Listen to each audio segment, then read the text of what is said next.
Hello दोस्तों, नमस्कार। कैसे हैं आप सभी? आशा करता हूं आप सभी लोग बहुत अच्छे होंगे और बहुत अच्छे से अपनी पढ़ाई भी कर रहे होंगे। दोस्तों, आज की इस वीडियो में बेसिक मैथ का पूरा कॉन्सेप्ट लेकर के आए हुए हैं। बहुत सारे बच्चे हमारे पास में कमेंट कर रहे थे कि सर बेसिक मैथ के जितने भी टॉपिक होते हैं ना, वो सारे टॉपिक एक ही वीडियो में समझा दीजिए जिससे हमें कोई कंफ्यूजन ना हो। ठीक है, तो आज की इस वीडियो में बेसिक मैथ के जितने भी कॉन्सेप्ट होते हैं सभी को हम क्लियर करेंगे। बहुत सारे बच्चों के कमेंट थे, तो आप सभी की कमेंट के लिए ये वीडियो में लेकर के आया हूं। ठीक है, और आप चाहे किसी भी कंपटीशन एग्जाम की तैयारी कर रहे हो, चाहे आप किसी भी क्लास में हो, ये आपके लिए बहुत ज्यादा जरूरी है। अगर आपको बेसिक मैथ नहीं आएगा तो आप आगे की कक्षा की गणित को किसी भी हाल में नहीं समझ पाएंगे। ठीक है, तो बेसिक मैथ जो होता है वो सभी के लिए बहुत ज्यादा जरूरी है। ठीक, तो यहां पर ये जो जितने भी टॉपिक हैं सारे टॉपिक को समझेंगे। आपको क्या करना है, वीडियो को स्किप नहीं करना है, हर चीज को डिटेल में समझना है। वीडियो हालांकि थोड़ी सी लंबी होगी क्योंकि इतने सारे टॉपिक को समझेंगे तो लंबी वीडियो बनना स्वाभाविक है। ठीक है,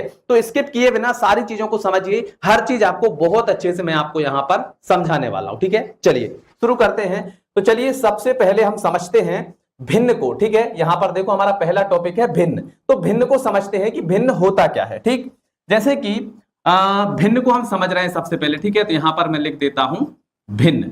ठीक, अब कितने बच्चे ऐसे हैं जो जानते हैं कि भिन्न क्या होता है? ठीक है, तो भिन्न का मतलब होता है जैसे कोई भी संख्या मैंने लिखी 2/5।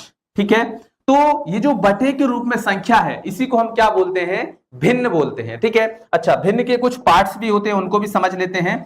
जैसे कि देखो ये हमने लिखा 2/5। ठीक है, तो ऊपर वाली जो संख्या होती है इसको हम क्या बोलते हैं? इसको हम बोलते हैं अंश। ठीक है, ऊपर वाली संख्या को हम बोलते हैं अंश और नीचे वाली संख्या को हम बोलते हैं हर। ठीक है, तो अंश बटे हर के रूप में जो संख्या होती है उसको हम क्या बोलते हैं? भिन्न बोलते हैं। ठीक, तो अगर आपसे कोई भी पूछे कि बताइए भैया भिन्न क्या होता है, तो जो संख्या बटे के रूप में होती है उसको हम क्या बोलते हैं? भिन्न बोलते हैं। ठीक है, अच्छा, भिन्न आपको समझ में आ गया। अब इसके बाद में भिन्न से रिलेटेड कुछ सवाल भी होंगे। जैसे कि भैया अगर आपसे कोई पूछ ले कि दो भिन्नों को आपस में जोड़िए तो आप कैसे जोड़ेंगे, तो उसी तरह के सवाल यहां पर हैं। देखो यहां पर हम सीखेंगे कि अगर हमें तीन भिन्नों को आपस में जोड़ने के लिए दे दिया जाए तो हम कैसे जोड़ेंगे, अगर तीन भिन्नों को आपस में घटाने के लिए दे दिया जाए तो उसको घटाएंगे कैसे, गुणा करने के लिए दे दिया जाए तो गुणा कैसे करेंगे, और भाग करने के लिए दे दिया जाए तो भाग कैसे करेंगे। तो सबसे पहला टॉपिक ये है, इसको हम समझते हैं। ठीक है, फिर इसके बाद में सभी टॉपिक को बारी बारी से हम समझेंगे। ठीक, तो यहां पर देखो भाई हमारा पहला सवाल है 2/5 प्लस 3/4 प्लस 7/5 को हमें क्या करना है? आपस में जोड़ना है। ठीक, तो जोड़ने के लिए हमें क्या करना होता है? इसकी जो नीचे वाली संख्या है यानी जो हर है इनका हमें क्या करना होता है? एलसीएम निकालना होता है। ठीक है, तो हम इनका एलसीएम निकालेंगे। किस किस का? 5, 4 और 5 का हमें क्या करना है? एलसीएम निकालना है। ठीक, तो एलसीएम कैसे निकालेंगे? देखो एक लाइन खींचेंगे ऐसे और एक लाइन खींचेंगे ऐसे। ठीक है अब हमें क्या करना है? इसमें इसके अभाज्य गुणनखंड करना है, यानी अभाज्य संख्याओं से भाग लगाना है। तो सबसे पहले 2 से भाग लगाएंगे। देखो 5 में नहीं जाएगा, 5 को ऐसे ही लिख देंगे।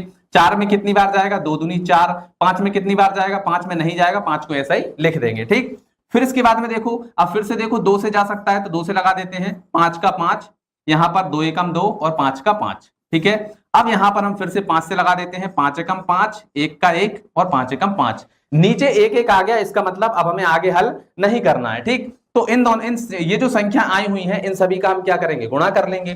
तो 2 दूनी हो जाएगा 4 और 4 पंजे 20। तो क्या आ गया? हमारा जो एलसीएम है वो कितना आ गया? 20 आ गया। ठीक है, हमें एलसीएम निकालना था, एलसीएम हमने निकाल लिया। अब हम क्या करेंगे? इसको यहां से हटा देते हैं। ठीक है, तो जो हमारा एलसीएम है उसको हम लिख लेंगे एक लाइन खींच के यहां पर, ये हमारा आया है एलसीएम। ठीक, अब हम क्या करेंगे? एक एक भिन्न को बारी बारी से हल करेंगे। सबसे पहले इस वाली भिन्न को देखो, इसका बटे में क्या है? 5। 5 से 20 में भाग लगाओ, कितनी बार जाएगा? 5 से 20 में हमें भाग लगाना है, कितनी बार जाएगा? 5 चौके 20, 4 बार। अब ये जो 4 आया है इसका गुणा इसके ऊपर क्या है? 2, तो 4 दूनी क्या हो जाएगा? 8 हो जाएगा। ठीक है, समझ में आया? देखो 5 से हमने 20 में भाग लगाया, कितनी बार गया? 5 चौके 20, 4 आया, 4 का गुणा ऊपर 2 में कितना हो जाएगा? 4 दूनी 8। ठीक, समझ में आ गया यहां तक? चलिए अब हम क्या करेंगे? जैसा हमने यहां पर किया है सेम वैसा ही इस भिन्न के साथ करेंगे। तो बीच में प्लस है तो ये हमने लगाया प्लस। ठीक, अब यहां पर आ जाओ, यहां पर क्या है? 4। 4 से 20 में भाग लगाओ, कितनी बार जाएगा? 4 पंजे 20, 5 बार। अब ये जो 5 आया है इसका गुणा ऊपर 3 में कितना हो जाएगा? 5 तिया 15। तो यहां पर हम लिख देंगे 15। ठीक है, समझ में आ गया?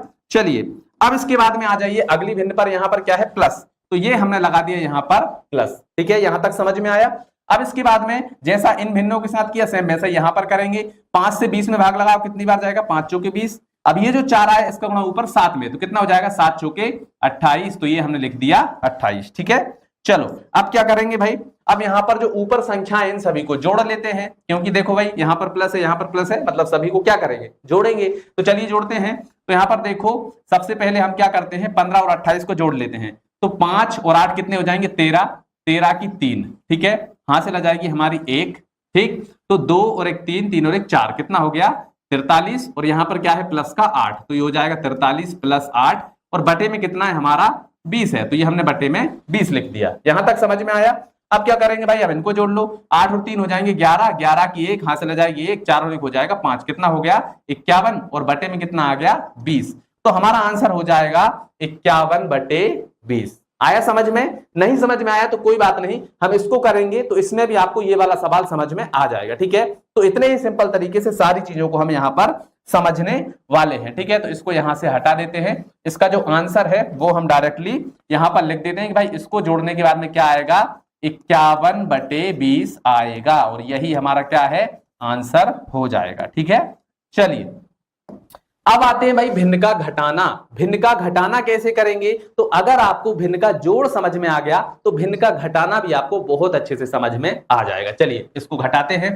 तो देखो भाई सबसे पहले क्या होगा, सबसे पहले तो इनका हम एलसीएम निकालेंगे। तो जैसे ही हम इनका एलसीएम निकालेंगे तो हमारा एलसीएम आ जाएगा 5 तिया 15। ठीक है, आप चाहे तो इनका एलसीएम निकाल कर भी देख सकते हैं, निकाल कर देखेंगे तो भी हमारा एलसीएम क्या आएगा? 15। तो हमने डायरेक्ट लिख दिया कि इसका जो एलसीएम आएगा वो कितना आएगा? 15 आएगा। ठीक है, अब एक एक भिन्न को हल कीजिए। सबसे पहले इस वाली भिन्न को, तो 5 से भाग लगाइए 15 में। देखो जैसे हमने इसमें किया था सेम वैसा ही हम क्या करेंगे? इसमें भी करेंगे। तो 5 का भाग लगाओ 15 में, कितनी बार जाएगा? 5 तिया 15, 3 बार गया। अब ये जो 3 आया है इसका गुणा ऊपर 6 में, कितना हो जाएगा? 3 18। तो यहां पर हम लिख देंगे 18, और यहां पर बीच में माइनस है तो माइनस। ठीक है, यहां पर प्लस था तो हमने प्लस लगाया था, अब यहां पर माइनस है तो माइनस लगा देंगे। ठीक है, अब आ जाइए अगली वाली भिन्न पर, इस वाली भिन्न पर। ठीक है, तो इस वाली भिन्न पर अब हम आ चुके हैं। तो यहां पर देखो, यहां पर क्या है? 3, 3 से भाग लगाओ 15 में, कितनी बार जाएगा? 3 5 15। ठीक है, तो 3 5 15 हो गया। अब ये जो 5 आया इसका गुणा ऊपर 8 में, तो कितना हो जाएगा? 8 पंजे 40, तो ये हमने लिख दिया 40। ठीक है, अब आ जाइए अगली भिन्न पर, बीच में क्या है? माइनस है, तो यहां पर हम लगा देंगे माइनस। अब जैसा इस भिन्न के साथ किया सेम वैसा यहां पर करेंगे। तो चलिए करते हैं। 3 से भाग लगाइए 15 में, कितनी बार जाएगा? 3 5 15, 5 आ गया। अब इस 5 का गुणा ऊपर 2 में कर दो, कितना हो जाएगा? 5 दूनी 10, तो ये हमने लिखा 10। क्लियर? चलिए अब भैया हमने यहां पर सभी भिन्नों को क्या कर लिया है? हल कर लिया है। अब हम क्या करेंगे, यहां पर जितनी भी माइनस वाली भिन्न है उनको जोड़ लेंगे और प्लस वाली को अलग जोड़ लेंगे। ठीक है, तो देखो भाई यहां पर इसके आगे माइनस है मतलब ये माइनस की है, और इसके आगे माइनस है मतलब ये भी माइनस की है, लेकिन इसके आगे माइनस नहीं है तो ये हमारी काय की है? प्लस की है। तो सबसे पहले इन दोनों को जोड़ो। तो देखो 40 और 10 कितने हो जाएंगे? 50। ठीक है, तो ये हो गए हमारे 50, लेकिन यहां पर ये दोनों माइनस की हैं तो ये आ जाएगा माइनस के 50, और यहां पर क्या है? 18 है, तो 18 जो है वो हमारा प्लस का है, तो ये हो गया 18, और बटे में क्या है? 15, तो ये हमने लिख दिया 15। ठीक है, अब हमें क्या करना है? 50 है माइनस का, और यहां पर प्लस का 18 है। देखो बड़ी संख्या माइनस की है तो सबसे पहले तो भैया माइनस आ जाएगा। ठीक है, अब 50 में से 18 को हमें घटाना है। तो देखो भाई 0 में से 8 को घटाएंगे तो घटेगा नहीं, एक उधार लेंगे। 10 में से 8 जाएंगे तो हमारे कितने बचेंगे? 2 बचेंगे। ठीक है ना, यहां से एक उधार लिया था, यहां पर बचे 4, 4 में से 1 जाएगा, कितने बचेंगे? 3, तो ये हमने लिखा 3, और बटे में कितना है? 15, तो ये हमारा आंसर आ जाएगा। ठीक है, तो यहां पर ये जो माइनस है, माइनस को इसके ठीक आगे लगा देते हैं, तो ये हमारा हो जाएगा माइनस के 32/15। ये हमारा बिल्कुल फाइनल आंसर निकल करके आ चुका है। ठीक है, आया समझ में? चलिए अब हम यहां पर देखो भाई, अब हम क्या करेंगे? आप भिन्न का जोड़ और घटाना सीख चुके, अब भिन्न का गुणा और भाग हम सीखेंगे। ठीक है, तो ये है हमारा देखो 4/5 गुणा 3/16 गुणा 25/9। इन तीनों का हमें क्या करना है? आपस में गुणा करना है। तो गुणा करने से पहले हमें क्या देखना होता है कि नीचे वाली किसी भी संख्या से अगर ऊपर वाली किसी भी संख्या में भाग जा रहा है या वो आपस में कट रही है तो हम उसको डायरेक्टली काट सकते हैं। कैसे काटेंगे? देखो भाई यहां पर देखो, सबसे पहले देखो यहां पर है 5, तो 5 से 25 कट सकता है। तो देखो 5 एकम 5 और 5 पंजे 25, ठीक है, कहने का मतलब यह है कि इस संख्या से हम इसमें भाग लगा रहे हैं, कितनी बार भाग लगा है? 5 बार। ठीक है, तो 5 का पहाड़ा हमने 5 बार पढ़ा, 25 आया तो ये कट गया। ठीक है, तो 5 से ये 25 कितनी बार में कटा? 5 बार में। ठीक है, अब देखो 3 से 9 भी कट सकता है, 3 एकम 3 और ये हो जाएगा 3 त्रिका 9। ठीक है, अब आगे बढ़ते हैं, यहां पर बचा हमारा 4। ठीक है, और यहां पर ये 5 कट गया, यहां पर कितना बचा? 1 बचा। फिर यहां पर आ गया गुणा, यहां पर 3 कट गया, क्या बचा? 1 बचा, दिया गया 1, और बटे में यहां पर कितना है? 16, दिया गया 16। फिर इसके बाद में गुणा, यहां पर कितना बचा है हमारा? 3, और यहां पर सॉरी ऊपर हमारा कितना है? 5, और नीचे कितना है हमारा? 3 है। ठीक है, अब देखो भाई कुछ और चीज कट रही है क्या? तो देखो 4 से हमारा 16 कट जाएगा, तो 4 एकम 4 और 4 चौके 16, ये भी कट गया। अब जो जो बचा हुआ है उसको हम क्या करेंगे? अगली स्टेप में लिख लेंगे। तो चलिए यहां पर बचा है हमारा 1/1 गुणा, यहां पर बचा है हमारा 1/4। ठीक है, 16 कट गया, क्या बचा? 4 बचा। फिर आ गया यहां पर गुणा, और ये हो गया हमारा 5/3। ठीक है, 5/3 आ गया। ठीक, अब देखो अब कुछ भी नहीं कट रहा है, तो जब नहीं कट रहा है तो क्या करेंगे? सीधे सीधे गुणा करेंगे। इसका गुणा यहां पर, इसका गुणा यहां पर, इसका यहां पर और इसका यहां पर। ठीक है, तो 5 का 1 में करेंगे 5 ही होगा, फिर 5 का 1 में करेंगे 5 ही होगा, तो ये आ जाएगा हमारा 5। ठीक है, और यहां पर देखो 4 तिया 12 और 12 का 1 में करेंगे 12 ही आएगा, यानी हमारा आंसर आ जाएगा 5/12, और यही हमारा क्या हो जाएगा? बिल्कुल राइट आंसर हो जाएगा। ठीक है, समझ में आया? चलिए अब आते हैं हमारा भिन्न का भाग। तो अगर आपको भिन्न का गुणा समझ में आ गया तो आप चुटकी बजाते ही भिन्न का भाग भी हल कर सकते हैं। तो कैसे करना है ध्यान से समझिएगा। देखो भाई सबसे पहले तो यहां पर देखो क्या है? 16/25 भाग 4/5 भाग 10/8। ठीक, तो इसको करने के लिए हमें सबसे पहले क्या करना होता है? ध्यान से देखिएगा। अब देखो सबसे पहली जो भिन्न है इसको हम लिख लेंगे क्या है? 16/25। ठीक, इसके बाद में यहां पर क्या है? भाग। तो भाग को डायरेक्टली हल करेंगे तो समस्या हो जाएगी, तो हम क्या करते हैं? भाग को गुणा में कन्वर्ट कर देते हैं। तो ये जो भाग है ना, इसके स्थान पर हम क्या लगा देंगे? गुणा लगा देंगे। तो ये हमने लगा दिया गुणा। ठीक है, अब देखो भाग का उल्टा होता है गुणा, हमने भाग का उल्टा कर दिया, यहां पर गुणा हो गया, तो इसके सामने की जो संख्या है ना ये भी उल्टी हो जाएगी, यानी 5 चला जाएगा ऊपर, ये जो 5 नीचे है ये ऊपर चला जाएगा, और जो 4 ऊपर है वो आ जाएगा नीचे। ठीक है, तो हमने चिन्ह को उल्टा किया तो उसके सामने की जो संख्या है वो भी क्या हो जाएगी? उल्टी हो जाएगी। फिर इसके बाद में यहां पर फिर से भाग है, तो इसको भी क्या कर देते हैं? गुणा कर देते हैं, और इसके सामने जो संख्या ये भी क्या हो जाएगी? उल्टी हो जाएगी, यानी 8 चला जाएगा ऊपर और 10 आ जाएगा नीचे। ठीक है, अब जैसे हमने भिन्न का गुणा यहां पर किया था, ये भी एक भिन्न का गुणा बन गया है, तो ऐसे हम इसको भी डायरेक्टली हल कर सकते हैं। तो चलिए करते हैं भैया। अब हम क्या करेंगे? देखो 4 से हमारा 16 कट जाएगा, देखो 4 एकम 4 और 4 चौके 16। ठीक, अब यहां पर देखो 5 एकम 5 और यहां पर 5 पंजे 25। ठीक, अब इसको अगली स्टेप में हल करेंगे, तो ये बचा यहां पर हमारा 4 और यहां पर बचा हमारा 5, फिर यहां पर क्या है? गुणा। इसके बाद में देखो यहां पर बचा 1/1 गुणा, यहां पर बचा हमारा 8/10।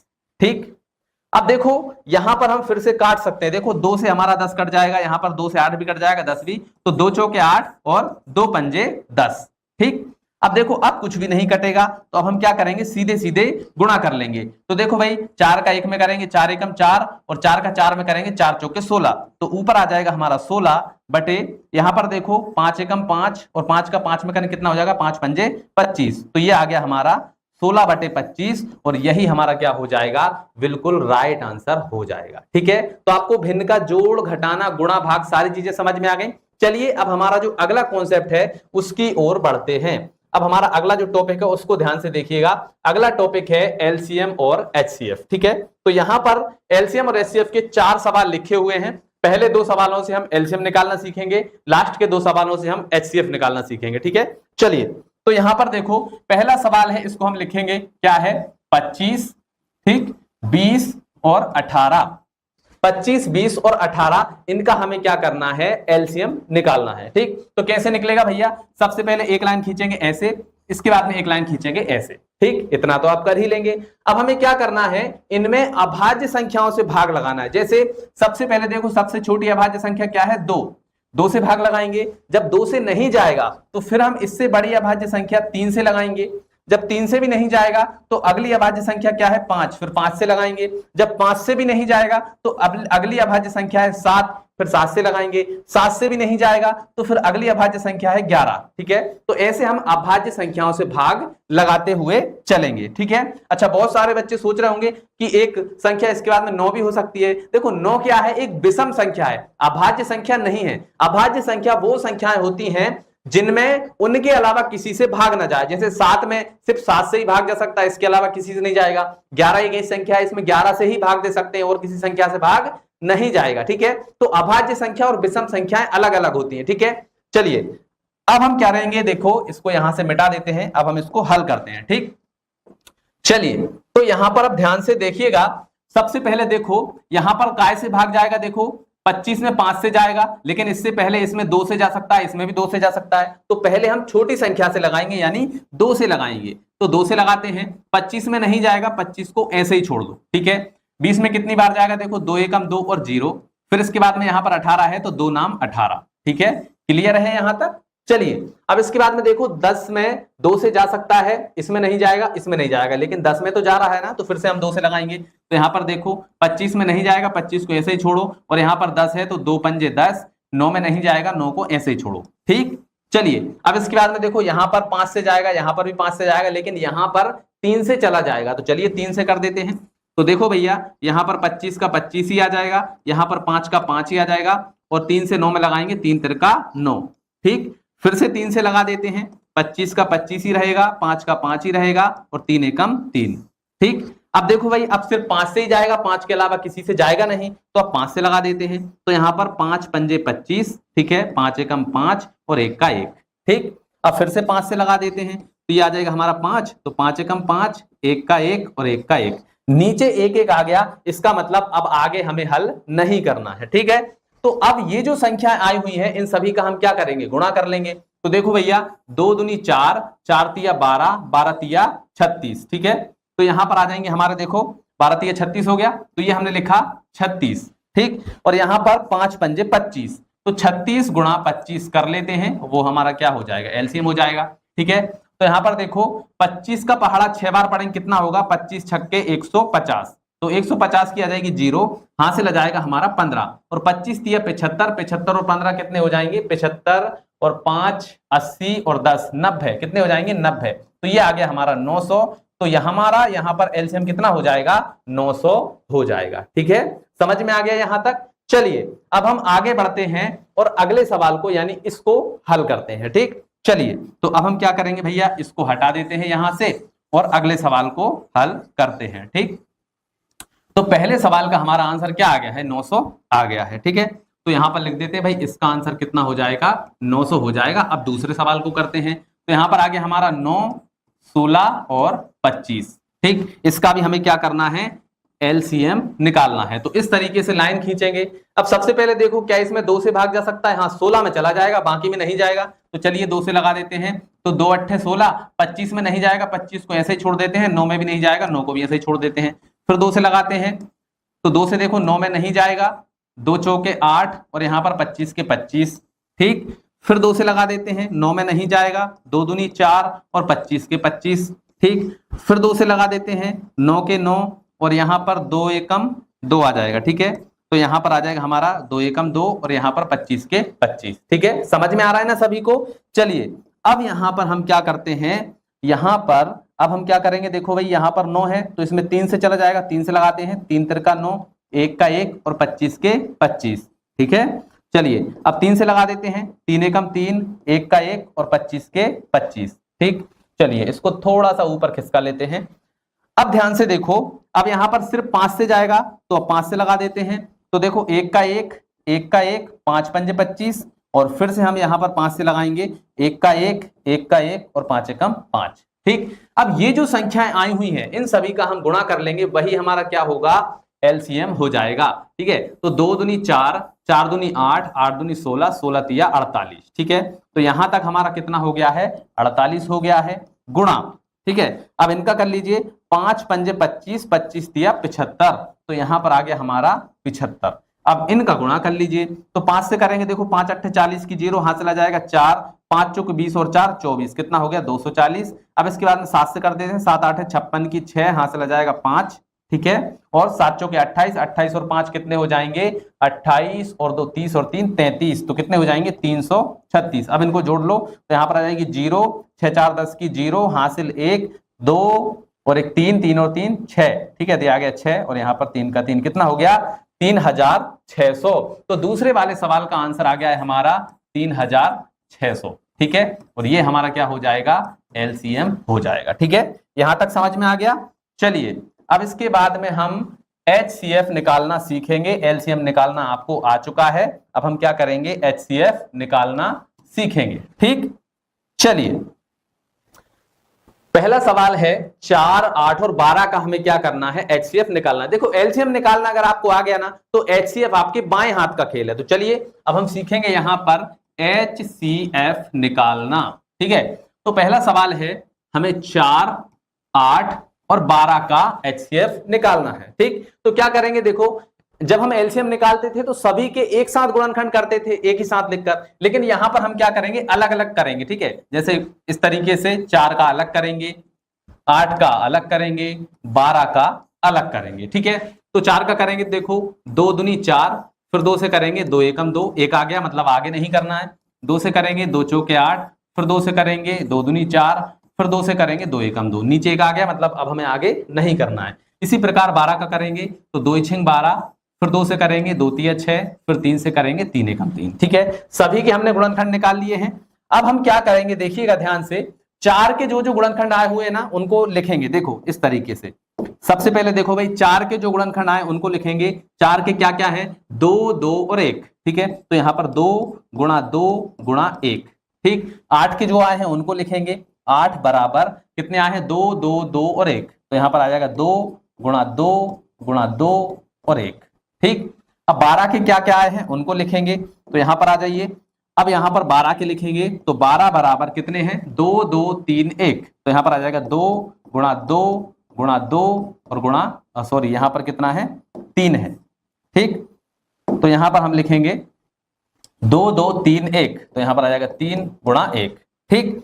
चलिए तो हमने सभी के गुणनखंड निकाल करके लिख लिए हैं। अब हम क्या करेंगे जो गुणनखंड सभी में कॉमन है, ठीक है, जो सभी में आया हुआ है उसको लिखेंगे। देखो ये जो 2 है ये तीनों में कॉमन है, ठीक है। ये वाला जो 2 है ये भी तीनों में कॉमन है। इसके बाद में देखो यहां पर ये वाला 2 यहां पर है लेकिन बाकी में नहीं है, मतलब इसको हम नहीं लेंगे। ये 3 यहां पर है लेकिन बाकी में नहीं है तो इसको भी नहीं लेंगे, लेकिन 1 हमारा सभी में है तो 1 को भी हम क्या करेंगे ले लेंगे, ठीक है। तो जो सभी में कॉमन है उसको निकाल लो। तो यहां पर 2 2 और 1, तो यहां पर 2 गुणा 2 गुणा 1, ठीक है, इनका गुणा कर लो। 2 दूनी 4, 4 एकम 4, तो हमारा जो HCF आया हुआ है वो कितना है 4 है, ठीक है। 2 दूनी 4, 4 एकम 4, यानी HCF हमारा कितना आ गया है 4 आ गया है। तो जब भी आपको HCF निकालना है तो इस तरीके से आप निकालेंगे, कभी गलती नहीं होगी, ठीक है।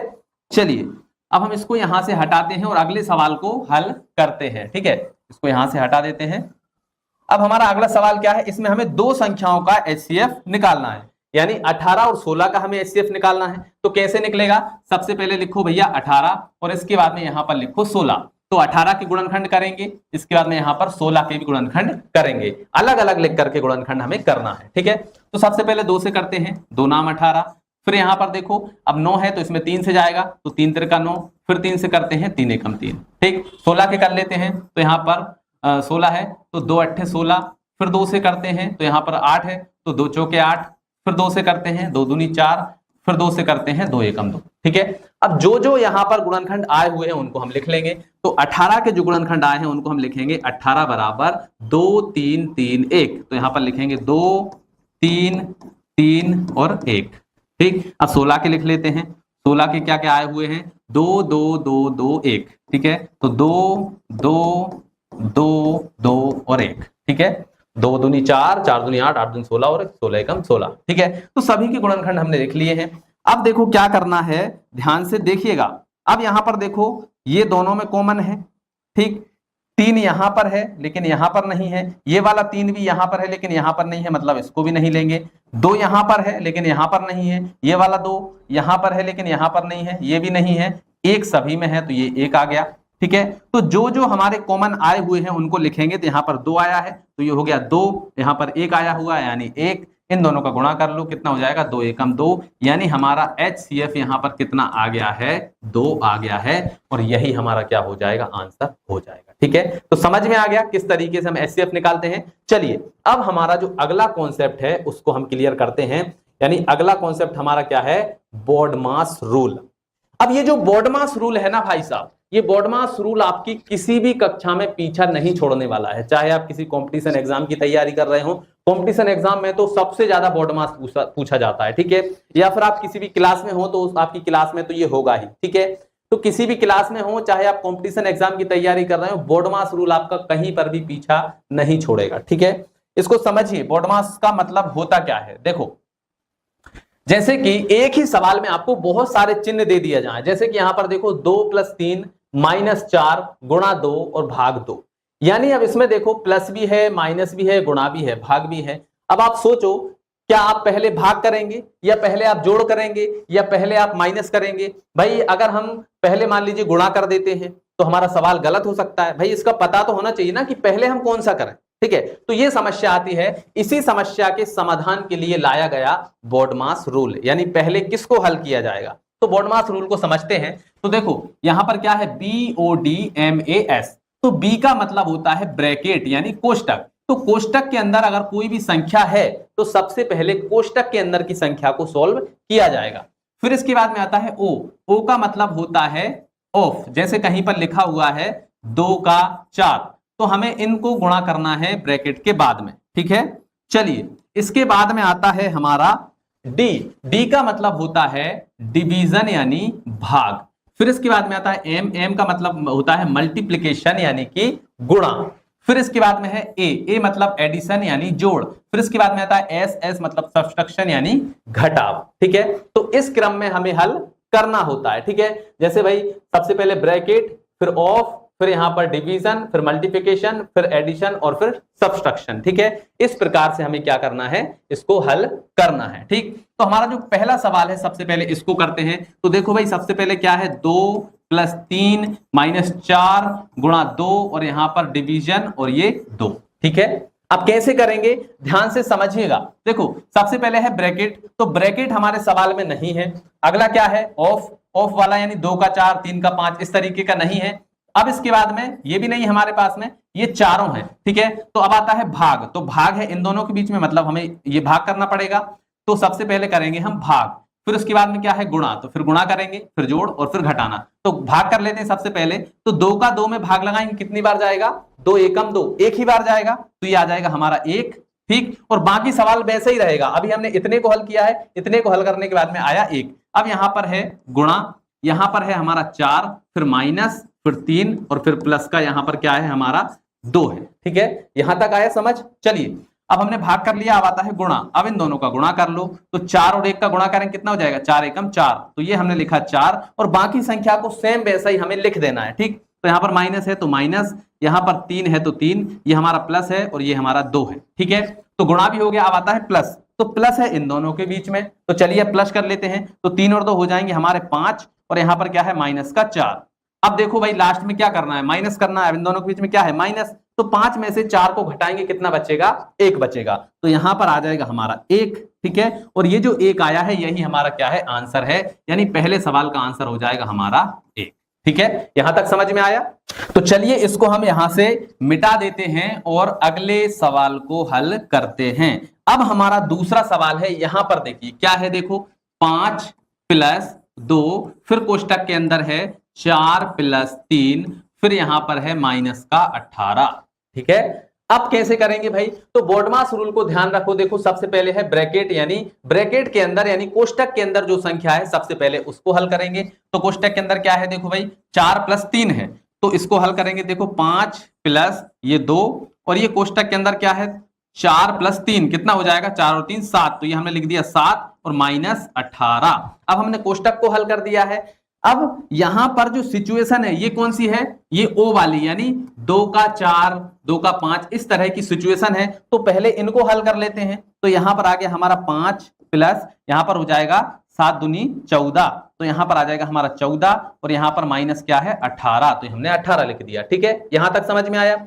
अब इसके बाद में देखो भैया, हमने यहां पर ये वाली सिचुएशन को भी सोल्व कर लिया। अब आता है डिवीजन यानी भाग, तो भाग इसमें नहीं है। फिर इसके बाद में देखो गुणा, तो गुणा भी इसमें नहीं है। इसके बाद में आता है जोड़, तो जोड़ है इसके बीच में, यानी इन दो संख्याओं के बीच में क्या है, जोड़ है, तो जोड़ लेते हैं। तो 14 और 5 हो जाएंगे हमारे कितने, 19, और यहां पर है माइनस का 18। तो 19 में से 18 को घटाएंगे तो क्या बचेगा, हमारा बचेगा 1, और ये जो 1 आया है यही हमारा बिल्कुल राइट आंसर है। यानी दूसरे सवाल का आंसर भी हमारा कितना आ जाएगा, 1 आ जाएगा। ठीक है, आया समझ।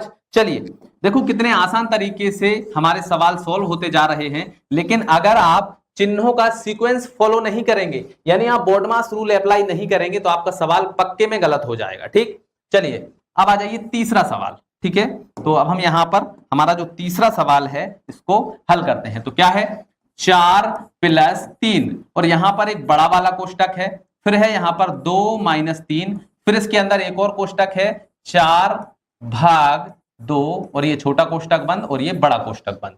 ठीक, देखो अब इस सवाल को कैसे हल करेंगे। यहां पर बहुत सारे लोगों को कंफ्यूजन हो सकता है कि भैया इसमें दो दो कोष्टक हैं, पहले बड़े कोष्टक को हल करें कि छोटे को हल करें। तो भैया सबसे पहले बिल्कुल छोटे कोष्टक को हल किया जाता है, फिर उसके बाद में उससे बड़े कोष्टक को, फिर उसके बाद में उससे बड़े कोष्टक को। ठीक है, तो कोष्टक के अंदर अगर कोष्टक है तो सबसे पहले छोटा कोष्टक, फिर उससे बड़ा कोष्टक, फिर उससे बड़ा कोष्टक। ठीक है, ऐसे हमें हल करना है।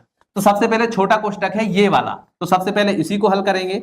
तो यहां पर है हमारा 4 + 3, और ये हमारा कोष्टक। अब देखो यहां पर क्या है, 2 - 3। अब इस कोष्टक को हमें हल करना है, तो 4/2 है, तो 4 में 2 का भाग लगाना है, कितनी बार जाएगा, 2 दूनी 4, यानी 4 में अगर हम 2 का भाग लगाएं कितनी बार जाएगा, 2 बार। तो ये हमने लिख दिया यहां पर 2, और ये कोष्टक बंद और ये बड़ा कोष्टक बंद। ठीक है, अब इसके बाद में ये वाली जो सिचुएशन है ये कौन सी है, ये ऑफ वाली। ठीक है, तो इन दोनों को हल कर लेंगे। तो यहां पर आ जाएगा देखो हमारा 4 + 3, यहां पर आ गया हमारा 2 माइनस, इन दोनों को गुणा करो कितना हो जाएगा, 3 दूनी 6, तो ये हो गया हमारा 6, और ये कोष्टक बंद। ठीक, अब हमारा देखो छोटा कोष्टक हल हो चुका है। अब इसके बाद में बड़ा कोष्टक आता है, तो इन दोनों को भी हल करेंगे।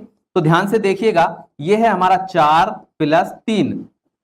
अब इन दोनों को हल करिए, तो माइनस के 6 में से 2 जाएंगे। देखो बड़ी संख्या काय की है, माइनस की है, तो सबसे पहले माइनस लगा दो, और 6 में से 2 जाएंगे तो कितने बचेंगे, 4 बचेंगे। ठीक है, यहां तक समझ में आ गया।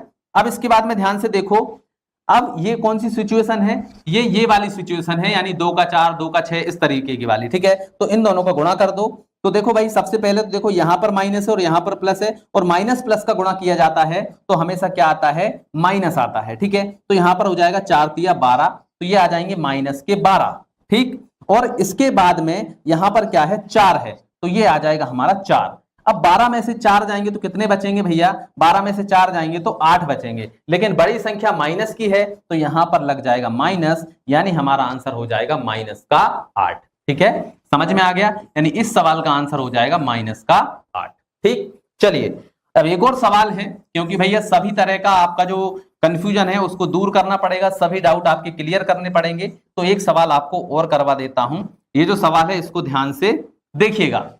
ये सवाल है, देखो सबसे पहले क्या है, 2, इसके बाद में यहां पर कोष्टक है 3, और इसके बाद में एक और कोष्टक है 4 - 3 + 5, और कोष्टक बंद। यहां पर है भाग, और ये 2, और ये कोष्टक बंद। ठीक, अब इसमें भी हमें क्या करना है, बोर्डमास रूल को फॉलो करना है। सबसे पहले क्या है, कोष्टक, तो सबसे पहले सबसे अंदर वाला कोष्टक हल होगा, यानी ये वाला कोष्टक। ठीक है, तो इसको कैसे हल करेंगे, ध्यान से देखो। सबसे पहले इन दोनों को हमें हल करना है, तो इसके अंदर भी 2 चिन्ह है, यहां पर प्लस है और यहां पर माइनस है। तो पहले माइनस करें या प्लस करें, तो भैया यहां पर देखो पहले प्लस किया जाता है फिर माइनस किया जाता है। तो पहले क्या करेंगे, प्लस कर लेंगे, यानी देखो यहां पर है प्लस का 5, और यहां पर क्या है, ये भी प्लस का 4 है। तो प्लस प्लस वाली संख्याओं को हम क्या करेंगे, जोड़ लेंगे। तो 5 और 4 हो जाएंगे 9, तो ये हमने लिखा 9, और यहां पर क्या है, माइनस का 3 है, तो ये हमने लिख दिया -3, और ये कोष्टक हमने कर दिया बंद। और यहां पर क्या है, भाग 2 है, तो ये हमने लिखा भाग 2, और ये कोष्टक बंद। अब इस तरफ कौन सी संख्या है, यहां पर क्या है, 3 है, और ये बड़ा कोष्टक, और यहां पर क्या है, 2 है। ठीक है, यहां तक समझ में आया। हमने कुछ भी नहीं किया है, अभी क्या किया है, 5 और 4 को जोड़ा। देखो ये 5 प्लस का है और ये 4 प्लस का है, तो 5 4 हो जाएंगे 9, और माइनस का 3 है तो हमने माइनस का 3 लिख दिया। यहां पर है भाग 2, और यहां पर ये 3 था और ये बाहर हमारा 2 है, यही हमने किया है।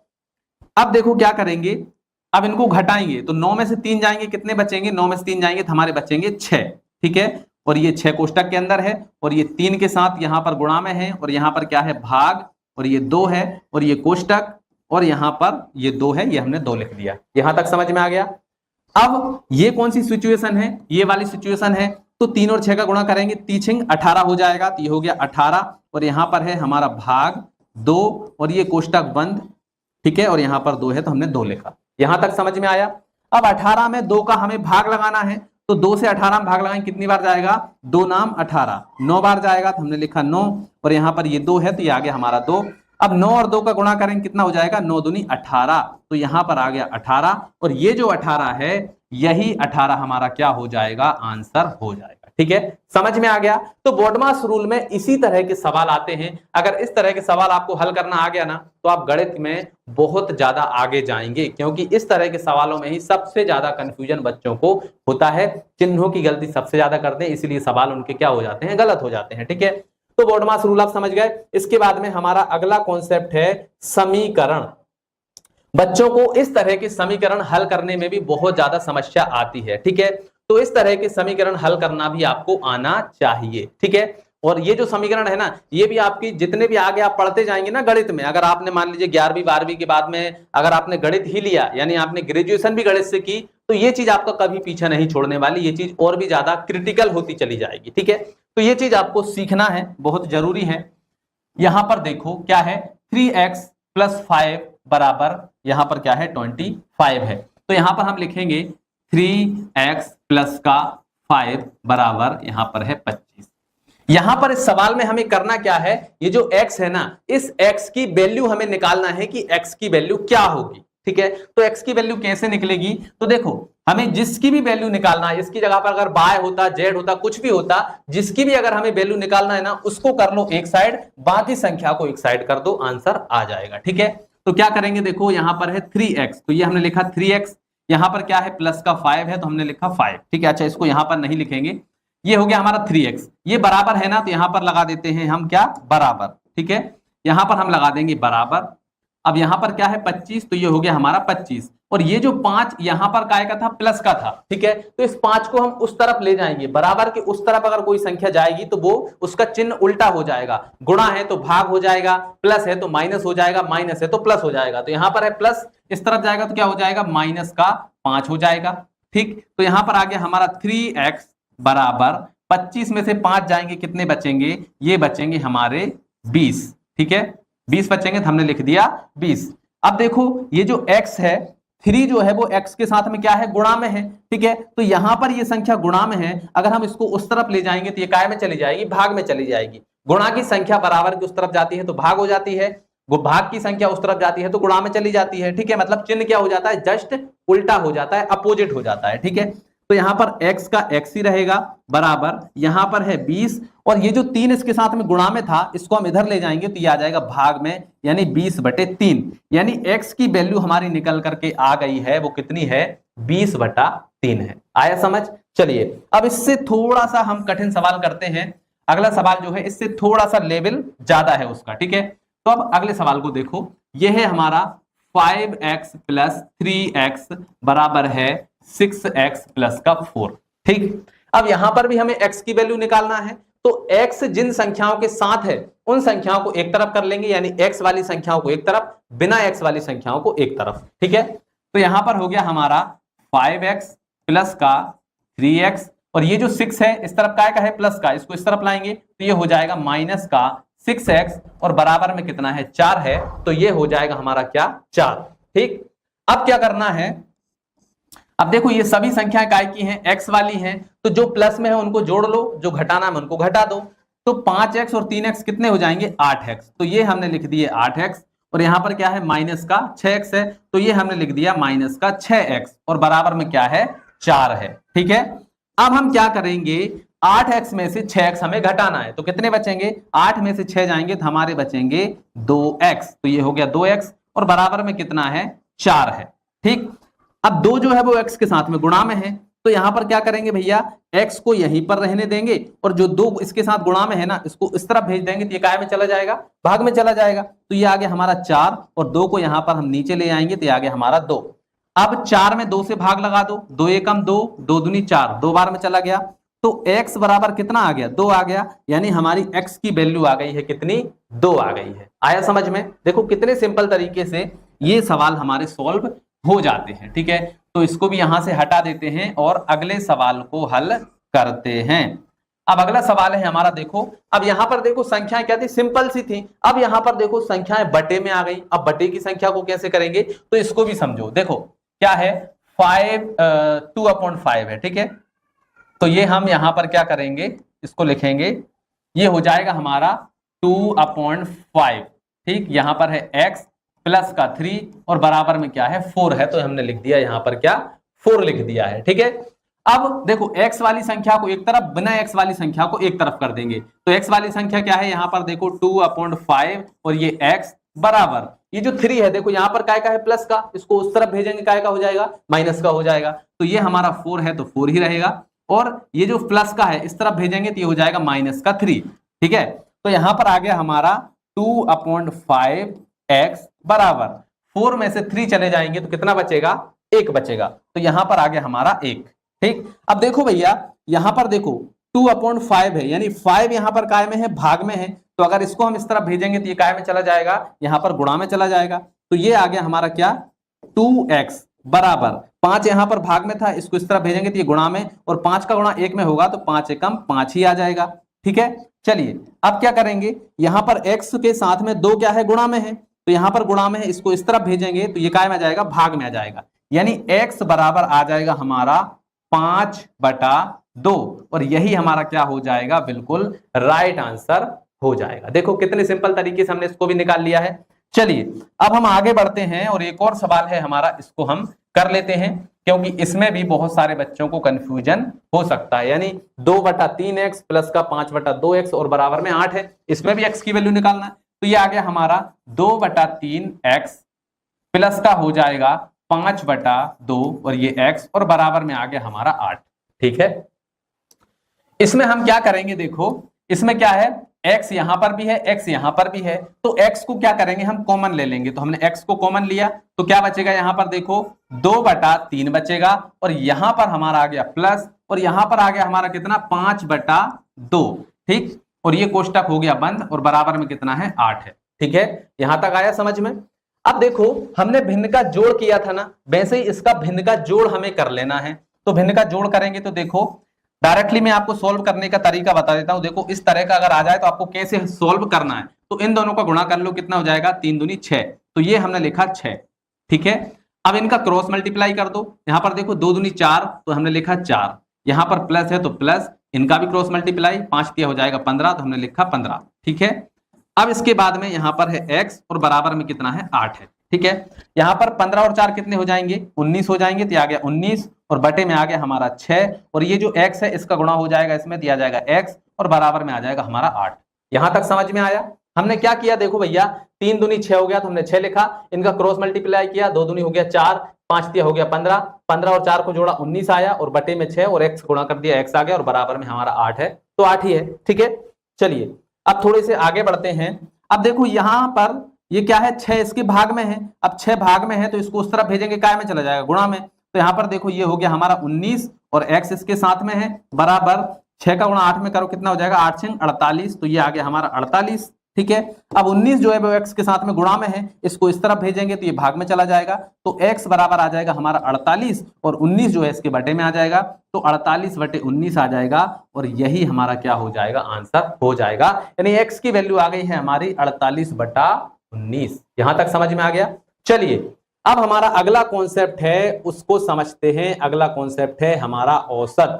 ठीक, ध्यान से समझिएगा, औसत होता क्या है। बहुत सारे बच्चों को यही नहीं पता होता है कि औसत आखिर होता क्या है और औसत को कैसे निकाला जाता है। ठीक है, तो औसत क्या होता है, कैसे हम इसको निकालते हैं, इसको अभी मैं आपको ध्यान से समझाता हूं। ठीक है, इसको थोड़ा सा हम एडजस्ट कर लेते हैं। ठीक है, हाँ, तो ये हो गया हमारा, देखो औसत, जैसे कि आपके पापा मान लीजिए कहीं पर काम करते हैं। ठीक है, कभी मान लीजिए वो 200 रुपए कमाते हैं, कभी मान लीजिए 300 रुपए कमाते हैं, कभी 600 कमाते हैं, कभी 800 कमाते हैं। लेकिन अगर आपसे कोई पूछ ले कि आपके पापा जी एक दिन में कितना रुपया कमाते हैं। अब भाई फिक्स तो है नहीं, कभी 200 भी कमा लेते हैं, कभी 150 कमाते हैं, कभी 500 कमाते हैं। तो आप क्या बताएंगे कि 200 कमाते हैं? नहीं भाई, कभी 500 भी कमाते हैं। तो आप क्या करेंगे, उसका एवरेज निकालेंगे, औसत निकालेंगे, फिर बताएंगे कि भैया इतना कमाते हैं। ठीक है, तो औसत वही चीज होती है कि औसत, अब औसत हम निकालेंगे तो हमें पता चल जाएगा कि भाई एक दिन में इतना कमाते हैं। ठीक है,